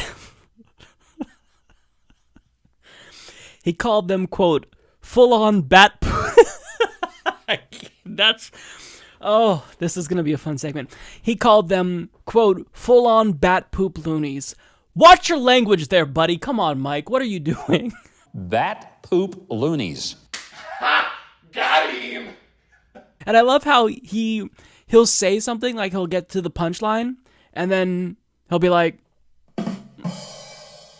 But nobody takes the cue from him that, oh, this is when we're supposed to laugh. So I really like the full-on bat poop loonies, which is ironic coming from an evangelical, but the best punchline in that whole clip, in my opinion, was his "Make America Grown Again" comment when the audience didn't get the hint that, oh, this is the punchline, so he had to repeat the joke. Oh, it's the cringe is so strong that you get this physical, visceral response to that. I felt bad for him. I think that this is officially the new please clap moment. I said, make America grown again. Please clap. So, of course, if you're going to talk about the craziness of Democrats, you're going to bring up AOC because she is the target for Fox News. And I think that a recent Onion article really characterized their obsession with her best in saying that they're launching a 24-hour news network with nonstop coverage of AOC. I think that's great. So, of course, Mike Huckabee had to join in on the fun there, and he took shots at AOC, and he talked about her policies costing so much that it would explode the deficit. Which is funny to me because apparently he's not old enough to remember back in 2017 when Republicans exploded the deficit with tax cuts for the rich themselves. But I mean, I guess he's pretending that Republicans still care about the deficit. He also goes through all of the different marginal tax rate proposals, and when 90% came up, he had to add the caveat that he's not making this up, guys. He's being totally serious, everyone. This is real. Somebody proposed a 90% marginal tax rate, but apparently Mike Huckabee also isn't old enough to remember the time when, under the Eisenhower administration, the top marginal tax rate was 91%. But yet, this dipshit is going to imply that AOC doesn't know the facts, when he doesn't know that during his lifetime, tax rates exceeded 90%. But he has to assure you that this is serious, guys. Somebody actually proposed 90%. Aren't they crazy? No, they're reasonable, Mike Huckabee. And don't try to pretend like you care about facts with your opening, Facts of the Matter. I think that's the name of a show. You're an evangelical, bitch. You made a career off of not being factual and pretending that everything that happened in the Bible, including talking snakes, is factual. It's historical. So you don't get to pretend as if you care about facts, and you certainly don't get to pretend as if you or other Republicans care about the deficit if you supported Donald Trump's tax cuts for the rich. But I want to get to my second favorite part here, where he says, quote, God says I only have to give 10%, but liberals say I only get to keep 10%. Damn. That was absolutely savage.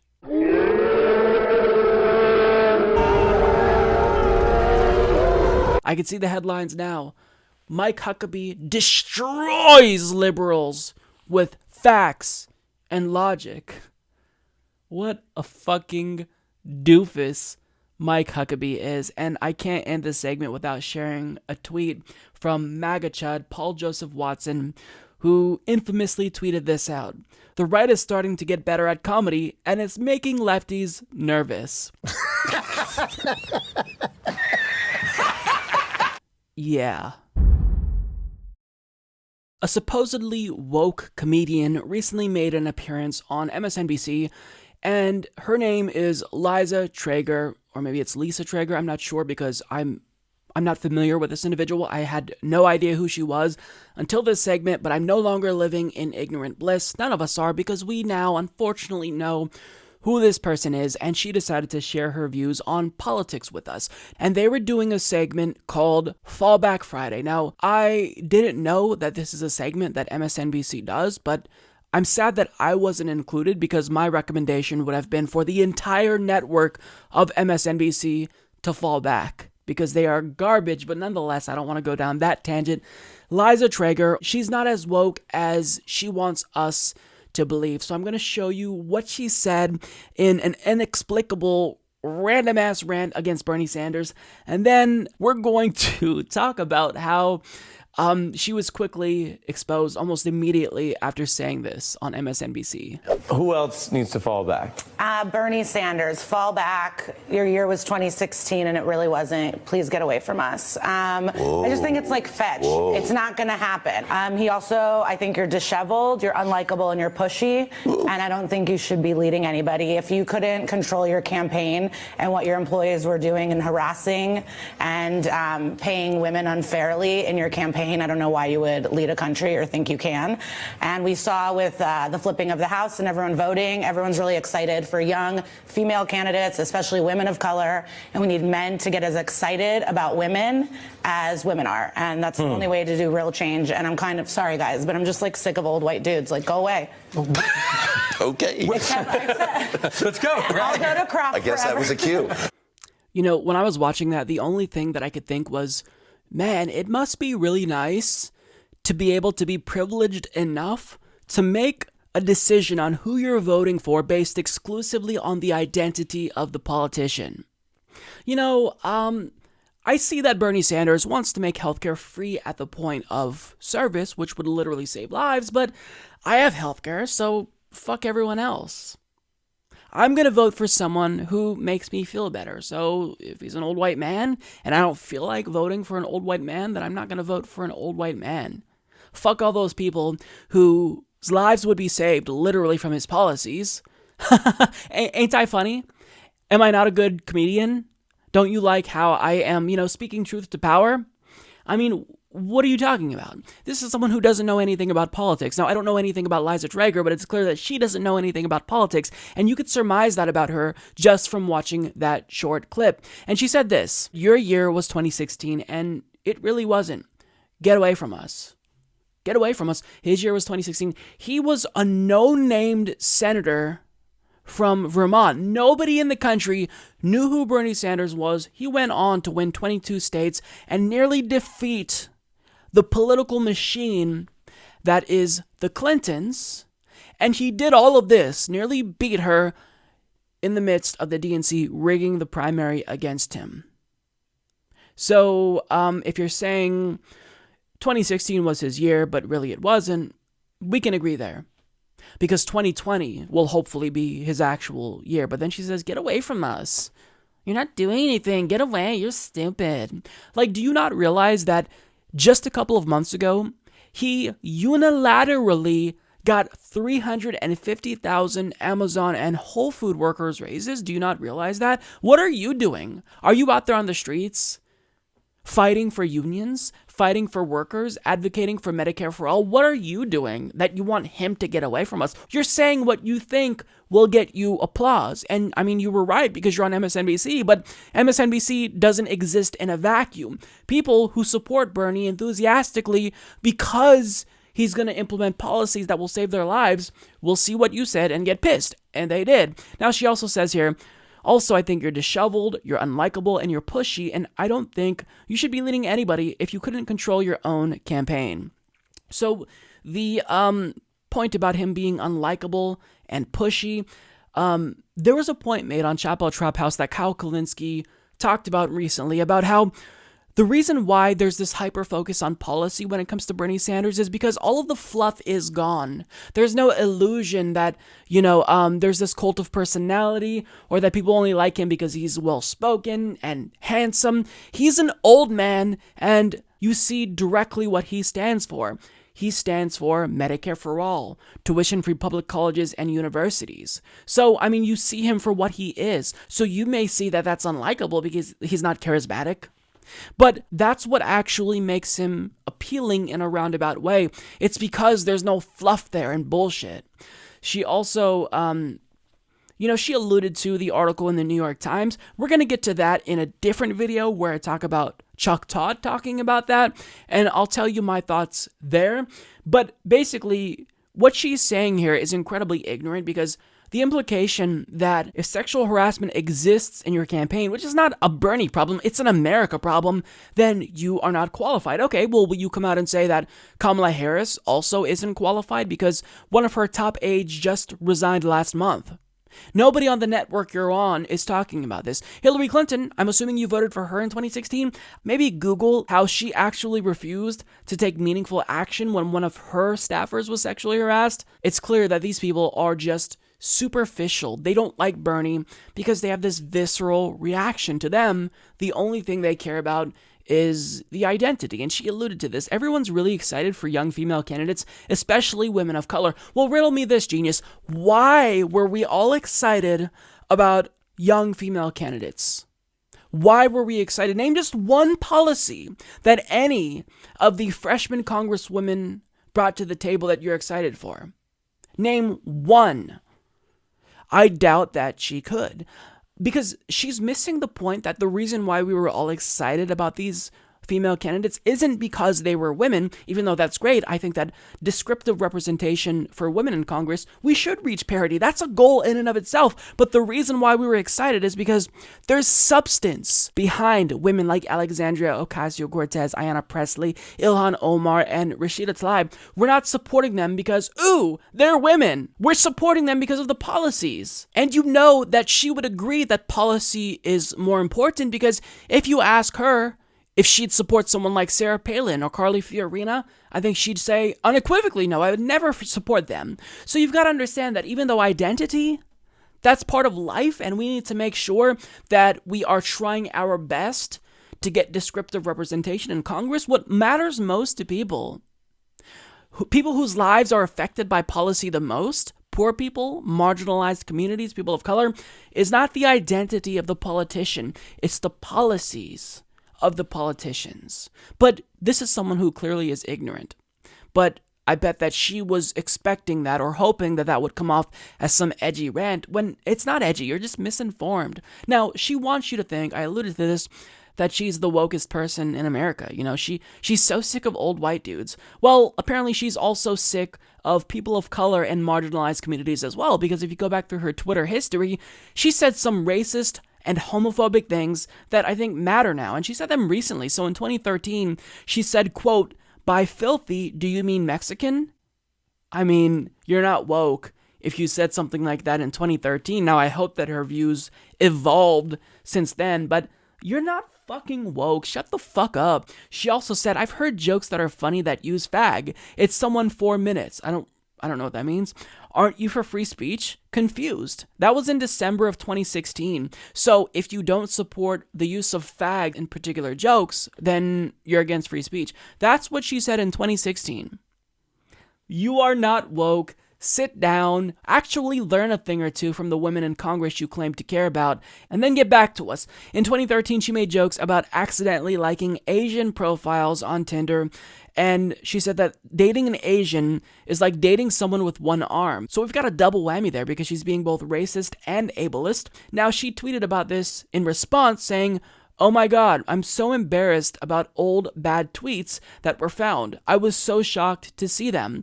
Like, is that really me? At first I was mad because it's like, can you at least wait till I'm successful and have money before you fuck with me? But now I'm just grateful to see what a better and smarter person and comic I am." Sorry guys, but I'm just like sick of old white dudes. Like, go away.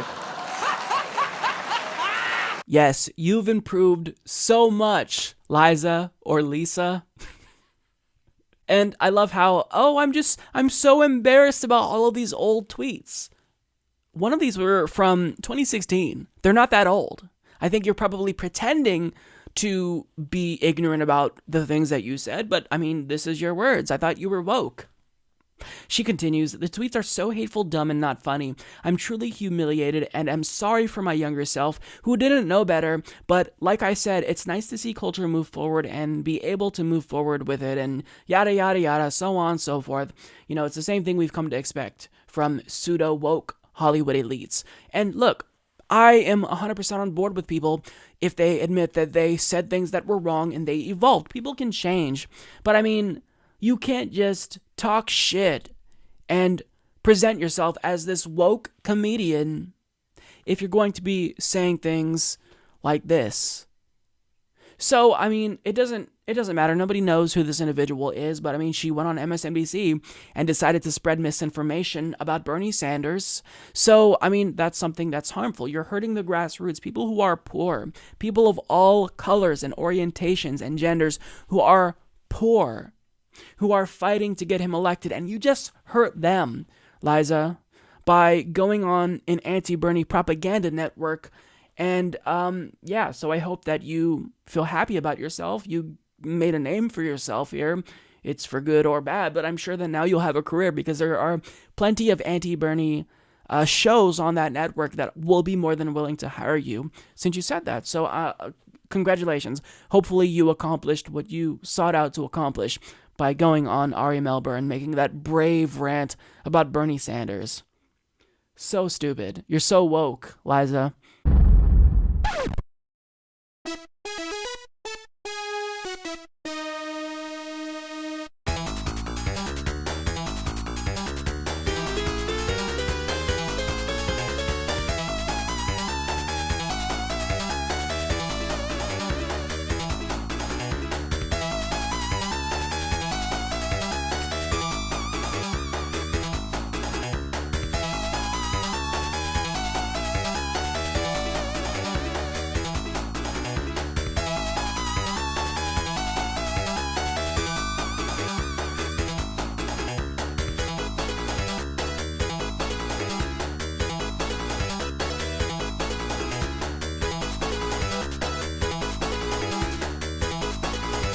And I don't think we're actually reading anything. I think for me, it's just headlines, Twitter, and what my friends tell me. That's how most people are reacting to things. Yeah. That's why when people are like, you don't have a grasp on modern politics, I'm like, I'm sure you're right, but I don't think you have more than me. Right. I just don't buy that they're smarter than me. And you're a comedian. Your job is to be funny and entertaining, and you did that. Yeah, they're just evil. I don't know what their goal is. Go to work. Representative Tulsi Gabbard of Hawaii's 2nd Congressional District is running for president. Now, I talked about her announcement a couple of days ago, and I kind of hinted at the possibility of me constructing a video where we go through all of her record, because prior to her announcing, there were some articles written, primarily one in The Intercept, that gave a lot of progressives pause about Tulsi Gabbard. But after she announced, maybe just within 12 hours of her announcing, there were dozens more articles that were published by journalists who combed through her record and found that there's a lot of problematic things about Tulsi Gabbard that may make her someone who isn't actually as progressive as we all initially thought. So I've decided to do the deep dive more so now than ever, not only because you guys basically overwhelmingly asked for that, but also because I think that it's important to do so at a time when I'm sort of seeing this factionalization among the progressive left with regard to Tulsi Gabbard, because there are some people who feel as if she's someone who is always arbitrarily attacked by establishment Democrats, people like Neera Tanden and Howard Dean, and I 100% get where you're coming from there. But there are other individuals who feel as if they have a real left-wing critique of Tulsi Gabbard, and that in spite of what the establishment may say about Tulsi, she's still not as progressive as a lot of us had initially thought or hoped she would be.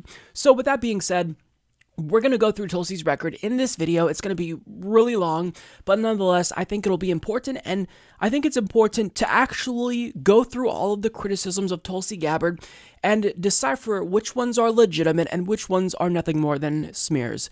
There's, I think, a number of both on each side. There are some legitimate, substantive, policy-based criticisms, but there are also criticisms that are nothing more than smears from the establishment.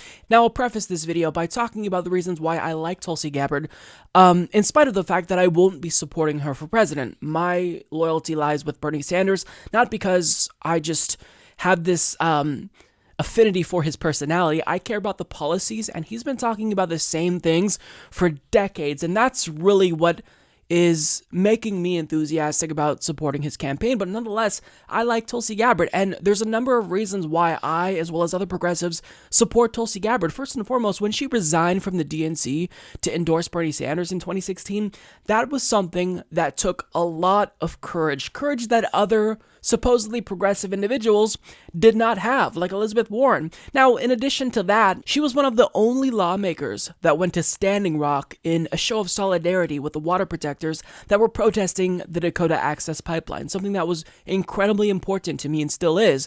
She's been a longtime advocate for Medicare for All. She's leading the cause for nationwide paper ballots. She drafted a bill that stops America from arming terrorists. She called Donald Trump Saudi Arabia's bitch, and who can't love that? She also was one of 3 lawmakers that voted against PAYGO. So there's a lot to love about Tulsi Gabbard, and there's good reason for progressives to support her. But with that being said, there are substantive criticisms from the left of Tulsi Gabbard.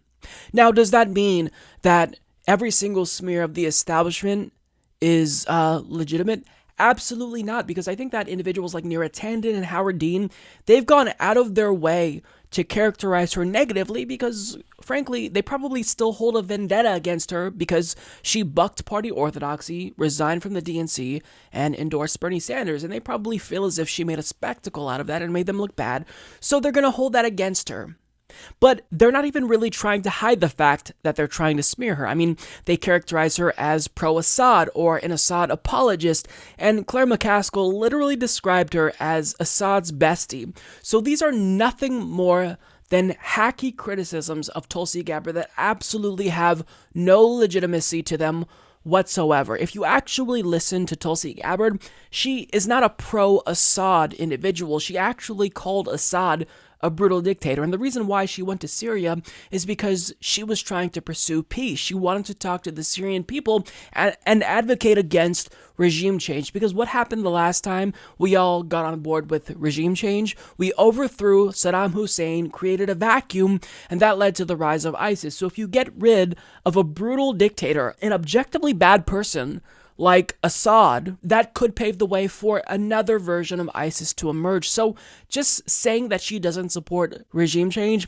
doesn't automatically make her default position, oh, I'm pro-Assad. I mean, she's just saying we shouldn't intervene and do regime change. So you have to understand that that attack that's always used against her, particularly since she returned from Syria, is a hacky establishment attack. But simultaneously speaking, we need to be thorough and objective and acknowledge that 2 things can be true at once.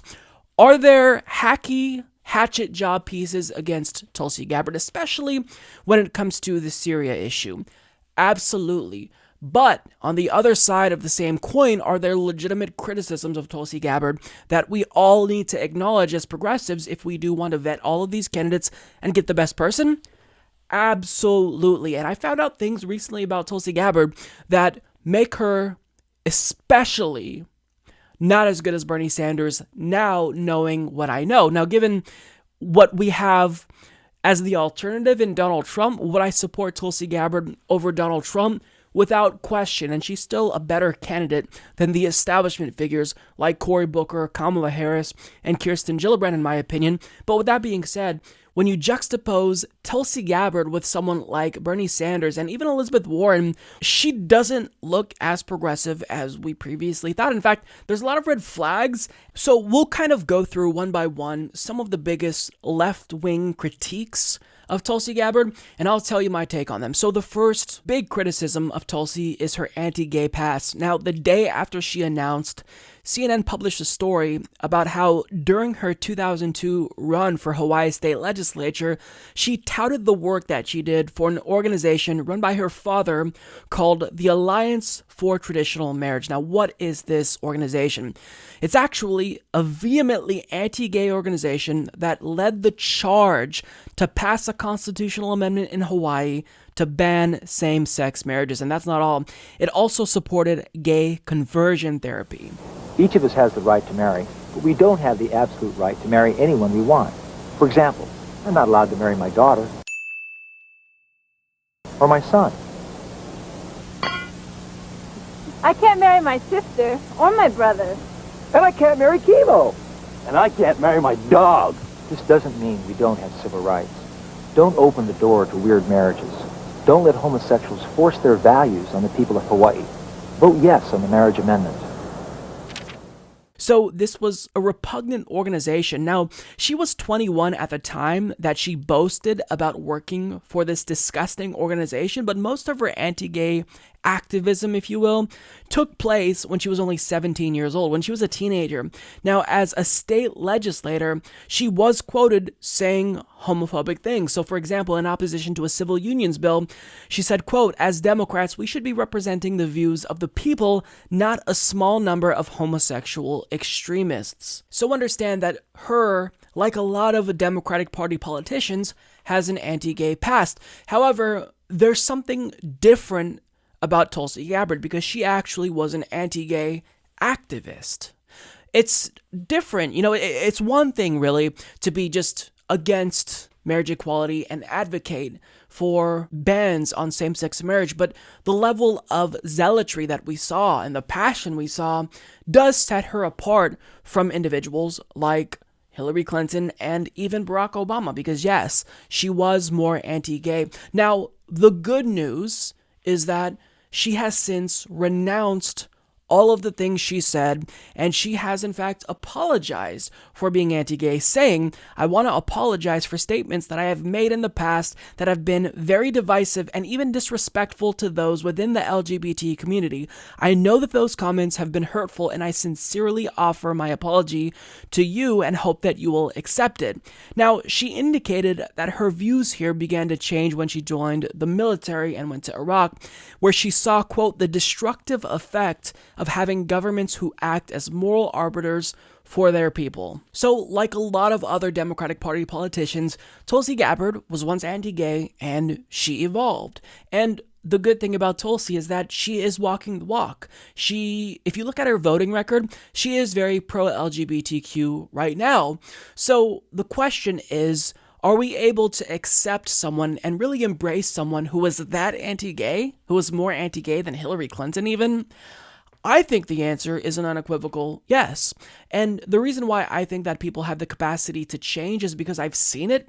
And quite frankly, if gay people didn't accept that people can genuinely change, then we'd have no friends. I'd have no family if I didn't accept that people could change their views on same-sex marriage. So, I mean, that's the end of the story, right? We washed our hands with it. She evolved. So what's to be discussed now? Well, it's not that simple.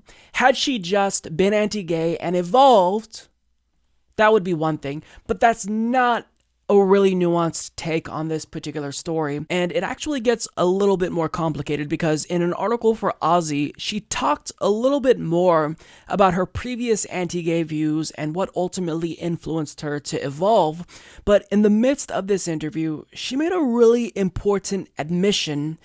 And as the author explains, quote, "She tells me that, no, her personal views haven't changed, but she doesn't figure it's her job to do as the Iraqis did and force her own beliefs on others." Yeah, thanks but no thanks. That is something that I cannot get past. Because I am a homosexual extremist, and if you don't unequivocally support me both personally and publicly, then fuck you. That's my position. Some people may think that that's too harsh and not agree with it, but that's my position nonetheless. You can agree or disagree with it. Because I need someone who needs to personally care.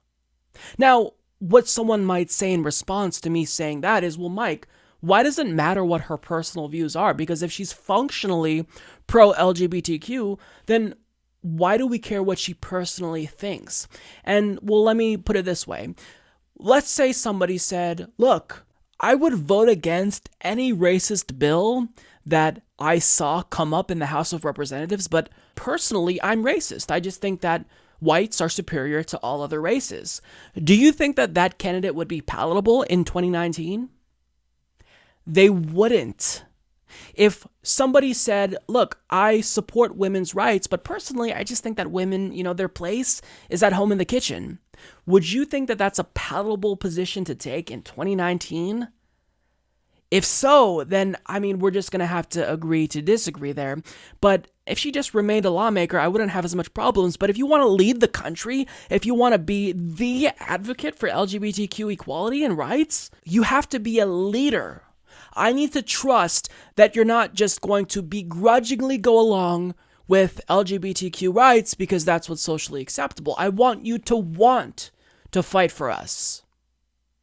And at a time when violence against trans women in the United States, 2018 was one of, if not the highest years for violence against trans people, at a time when LGBTQ rights are constantly under assault, when you could be fired in dozens of states just for being gay. I don't want someone who is supporting LGBTQ rights because that's what they feel as if they have to do to advance their career. I want them to want to do it. And that's the difference between people like Bernie Sanders and Tulsi Gabbard. Bernie Sanders has been fighting for LGBTQ rights since before I was born.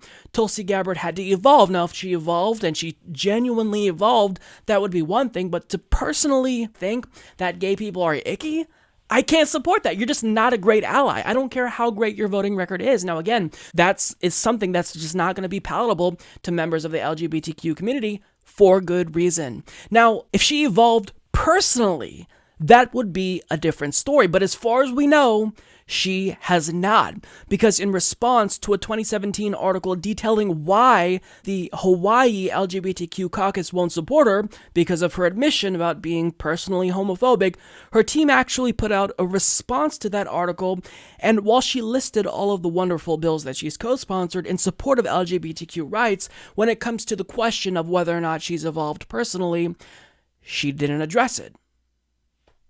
And that was in 2017. So the most recent indication we have is that she still personally thinks gay people are an abomination. And that's something that is incredibly worrying. Now, let me be clear here. Given the choice between her and Donald Trump, I go with Tulsi, obviously. I wouldn't sit out the general because of Tulsi Gabbard. But when given the choice between Tulsi and Bernie, the choice is clear. Bernie Sanders is just way better than Tulsi on this issue. That's not even arguable, I don't think. And on top of that, we have a more recent indication that Tulsi Gabbard still doesn't really understand the scope of LGBTQ equality in America and why we have to be very vigilant about attacks on this community, because she wrote an op-ed for The Hill just this year, a couple of weeks ago, that accused fellow Democrats of religious bigotry for questioning one of Donald Trump's district court nominees named Brian Butcher. Now, the reason why Democrats were questioning him is because he has ties to a Catholic organization called Knights of Columbus, which previously funded anti-gay marriage initiatives in 2012. They gave to the National Organization for Marriage. And Tulsi said this in that article: "While I oppose the nomination of Brian Butcher to the U.S. District Court in Nebraska, I stand strongly against those who are fomenting religious bigotry, citing as disqualifiers Butcher's Catholicism and his affiliation with the Knights of Columbus." So why is this problematic? Because while her Democratic colleagues were trying to gauge whether or not this judge's ties to Knights of Columbus would be something that could potentially harm LGBTQ people and bias him when it comes to that issue, Tulsi Gabbard didn't stand with her Democratic allies. She chose to defend him, citing concern over religious bigotry, when the Democrats who were questioning him were in the right because they were being hyper-vigilant and looking out for LGBTQ people. That's reason why on this issue, she's face planted. And it pains me to say that about Tulsi Gabbard. It pains me to say that because I would like to say, oh, well, it's been a couple of years since she said that she, still is personally against gay people. But I mean, we had this article from a couple of weeks ago that she penned herself. It's her words, not anyone else's. And she's more concerned about this person's religiosity and religious bigotry than LGBTQ people. That is problematic, and it's not the only area with regard to social issues that Tulsi Gabbard is problematic, because she joined Republicans and the most conservative Democrats in the House, including Dan Lipinski, Kirsten Sinema, and Henry Queller, to vote for a bill that put additional restrictions on Syrian and Iraqi refugees from entering the country. And that's not the only social issue she's been wrong on. She also started off her career as someone who was anti-abortion. Now, again, that's another issue where she's since evolved, but on social issues, there's a lot to be desired, which is disappointing because if you're looking at a Democrat, you just kind of assume that it's a given that they're generally speaking going to be better on social issues. But when it comes to Tulsi Gabbard, you really do have to be more nuanced here and acknowledge that there are issues that need to be addressed by her, more than an apology, but I want her to answer whether or not she still personally feels as if homosexuality is an abomination. Would she still vote to restrict Syrian refugees from coming into the country? These are questions that I want her to answer. Now, when it comes to other issues, she's also taken really curious positions, on one of which that I just thought was a common sense position that all progressives took, but she used right-wing talking points to defend torture. This is a clip from a 2014 interview she did that made me cringe. Let me ask you, in the end, as a soldier, how do you respond to the much discussed report on the CIA's use of torture and what some Americans have called a blot on American values? Do you share that opinion, or as a soldier, do you have a very different perspective on the use of torture? Very bluntly, I'm conflicted. I'm conflicted on this report. There are I think the jury is still out on the report itself. There have been comments that there are things missing or it was incomplete, and there are differing opinions on the report itself. But as I think about it myself, clearly we would not like to see any human, any person around the world being treated inhumanely. On the other side, I can also understand that any of us, if we're in a situation where our family or our community, our state or our country is in a place where, let's say in an hour, a nuclear bomb or an attack will go off unless this information is found. I believe that if I were the President of the United States, that I would do everything in my power to keep the American people safe. So this is an area that I have conflicting feelings on. Although, of course, there are questions about whether torture actually leads to the correct intel, right? That debate carries on. That debate carries on. There are those who are in the position of conducting these interrogations, some who have said it does work. It does, and others who have said it doesn't. So I think that video and what she said, her own words, it speaks for itself.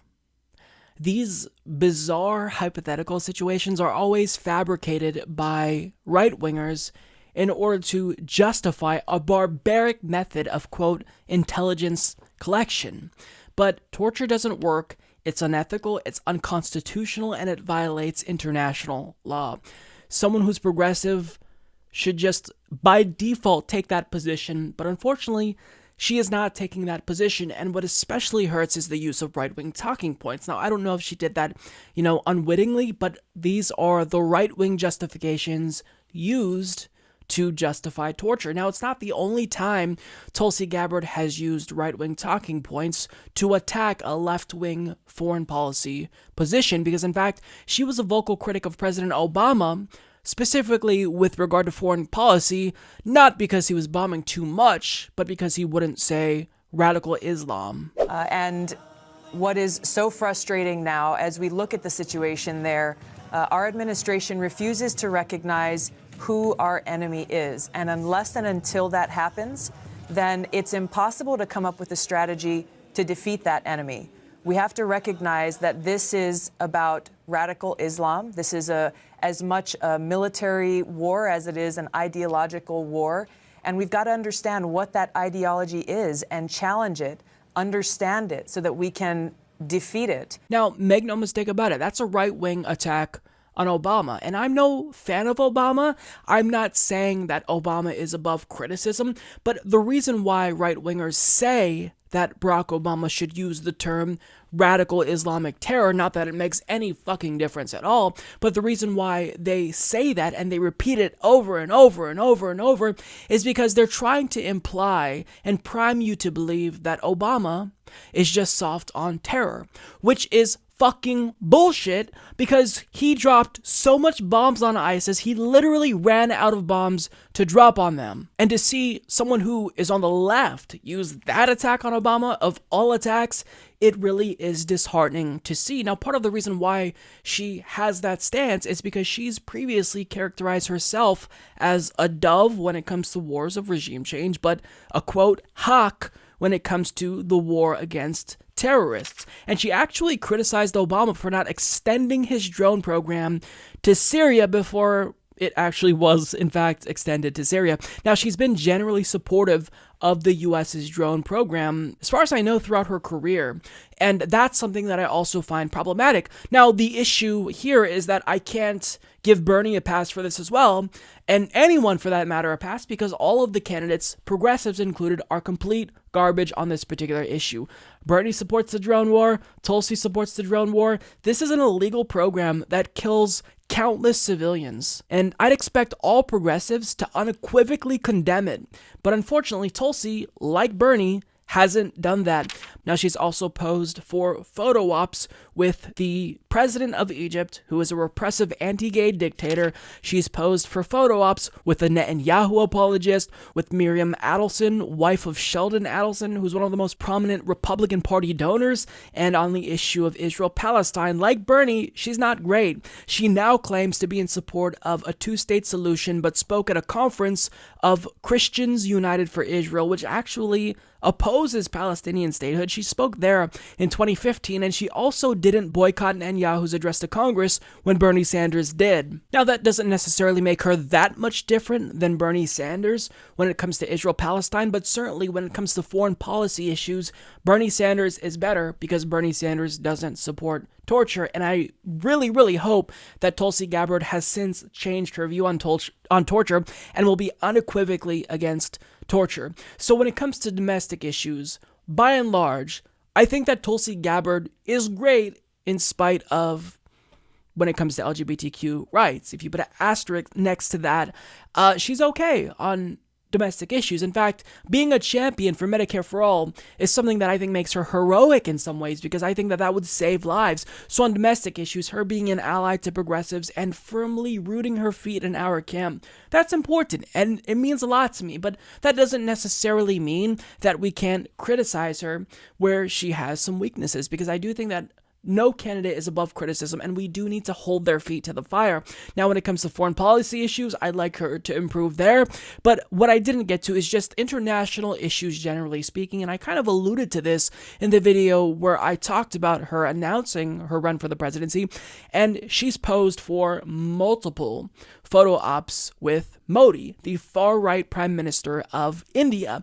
Now, the reason why this is something that's just weird is because it's not just that she posed for photo ops, but her affinity for him goes deeper than just her posing for a photo op or two. In fact, in Congress, she's actually been an ally to Modi. Now, the reason why Modi is a red flag is because for most of his career, he's been vehemently Islamophobic, and he's a Hindu nationalist that wants a state for Hindus to the exclusion of Muslims, to the exclusion of Christians. And he also oversaw the outbreak of a violent uprising by Hindu nationalists that led to the slaughter of more than 1,000 Muslims. And even if he may not necessarily be directly responsible for that, and even if legally speaking he was exonerated, many still rightfully accuse him of at least being complicit in all of those deaths. Now, in India, he's kind of a Trumpian-like figure who's openly nationalist, and he should, theoretically speaking, turn off someone who's progressive, someone like Tulsi Gabbard, but for whatever reason, she's one of his closest allies in Congress. Quote, in December 2013, she had voiced her opposition to House Resolution 417, which chided India to protect the rights and freedoms of religious minorities and referred to incidents of mass violence against minority Muslims that that had taken place under Modi's watch. Gabbard later told the press that there was a lot of misinformation that surrounded the event in 2002. So that's weird, but maybe it's just the case that she is trying to be objective and she really doesn't think that he was complicit in the slaughter of Muslims. Maybe that's just, a one-off, except she has attended events planned by, quote, overseas friends of BJP, which is Modi's party. And what's strange is that her connection to Hindu nationalists actually goes deeper than that, because over her career, she's accepted more than $1 million from donors, all of which have ties to a network of Hindu nationalists that subscribe to a Hindu supremacist anti-Muslim ideology. And according to The Intercept,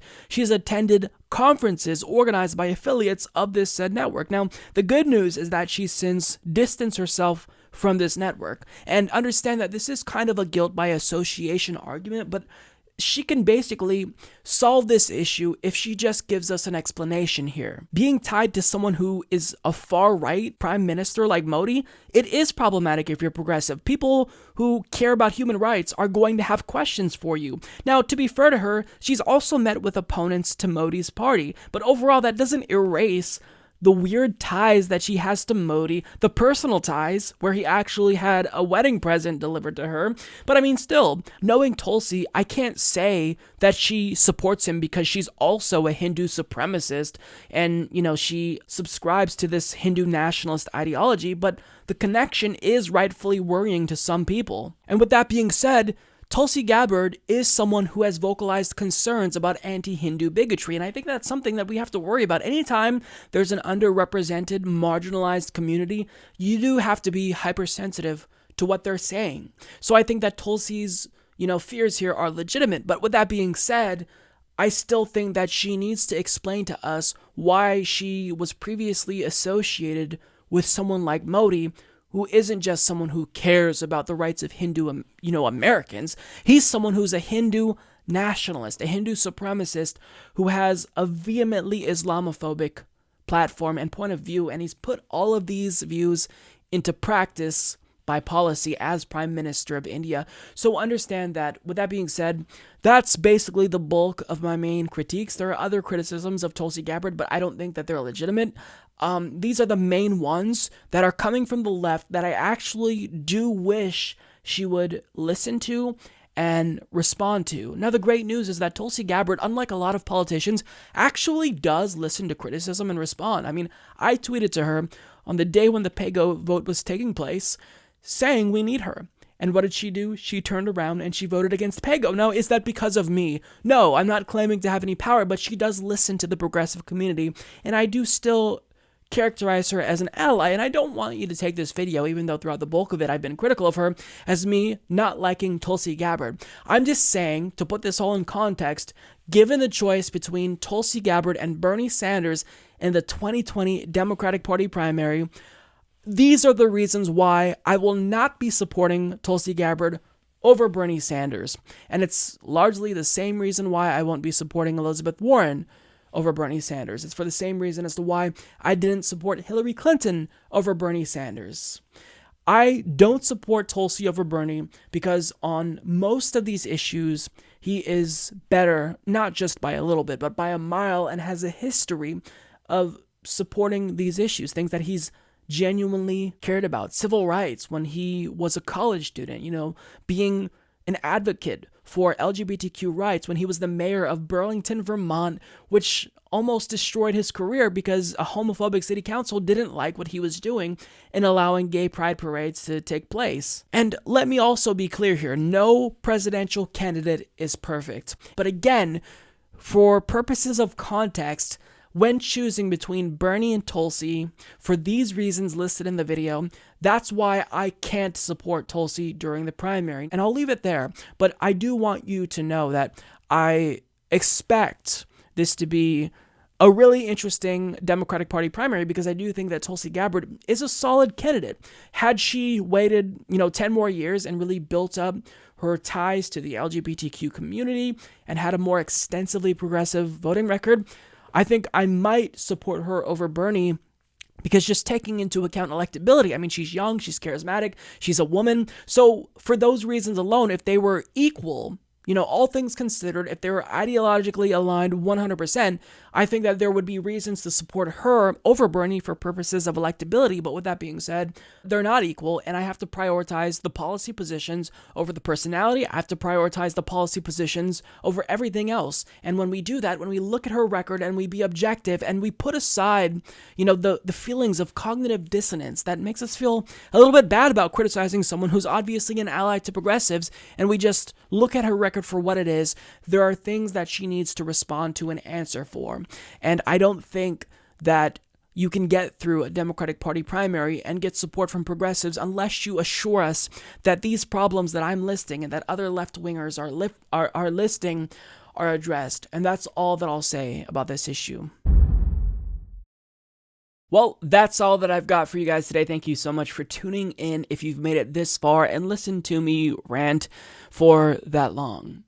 So, as usual, if you want to support the show, you know where to go. Patreon.com/Humanist Report or humanistreport.com/support. And if you want to see my recent appearance on Real Progressives with Savage Joy, then definitely check that out. It's on the Real Progressives YouTube channel. I hope that you will subscribe to them. So, with that being said, I will see you all next week.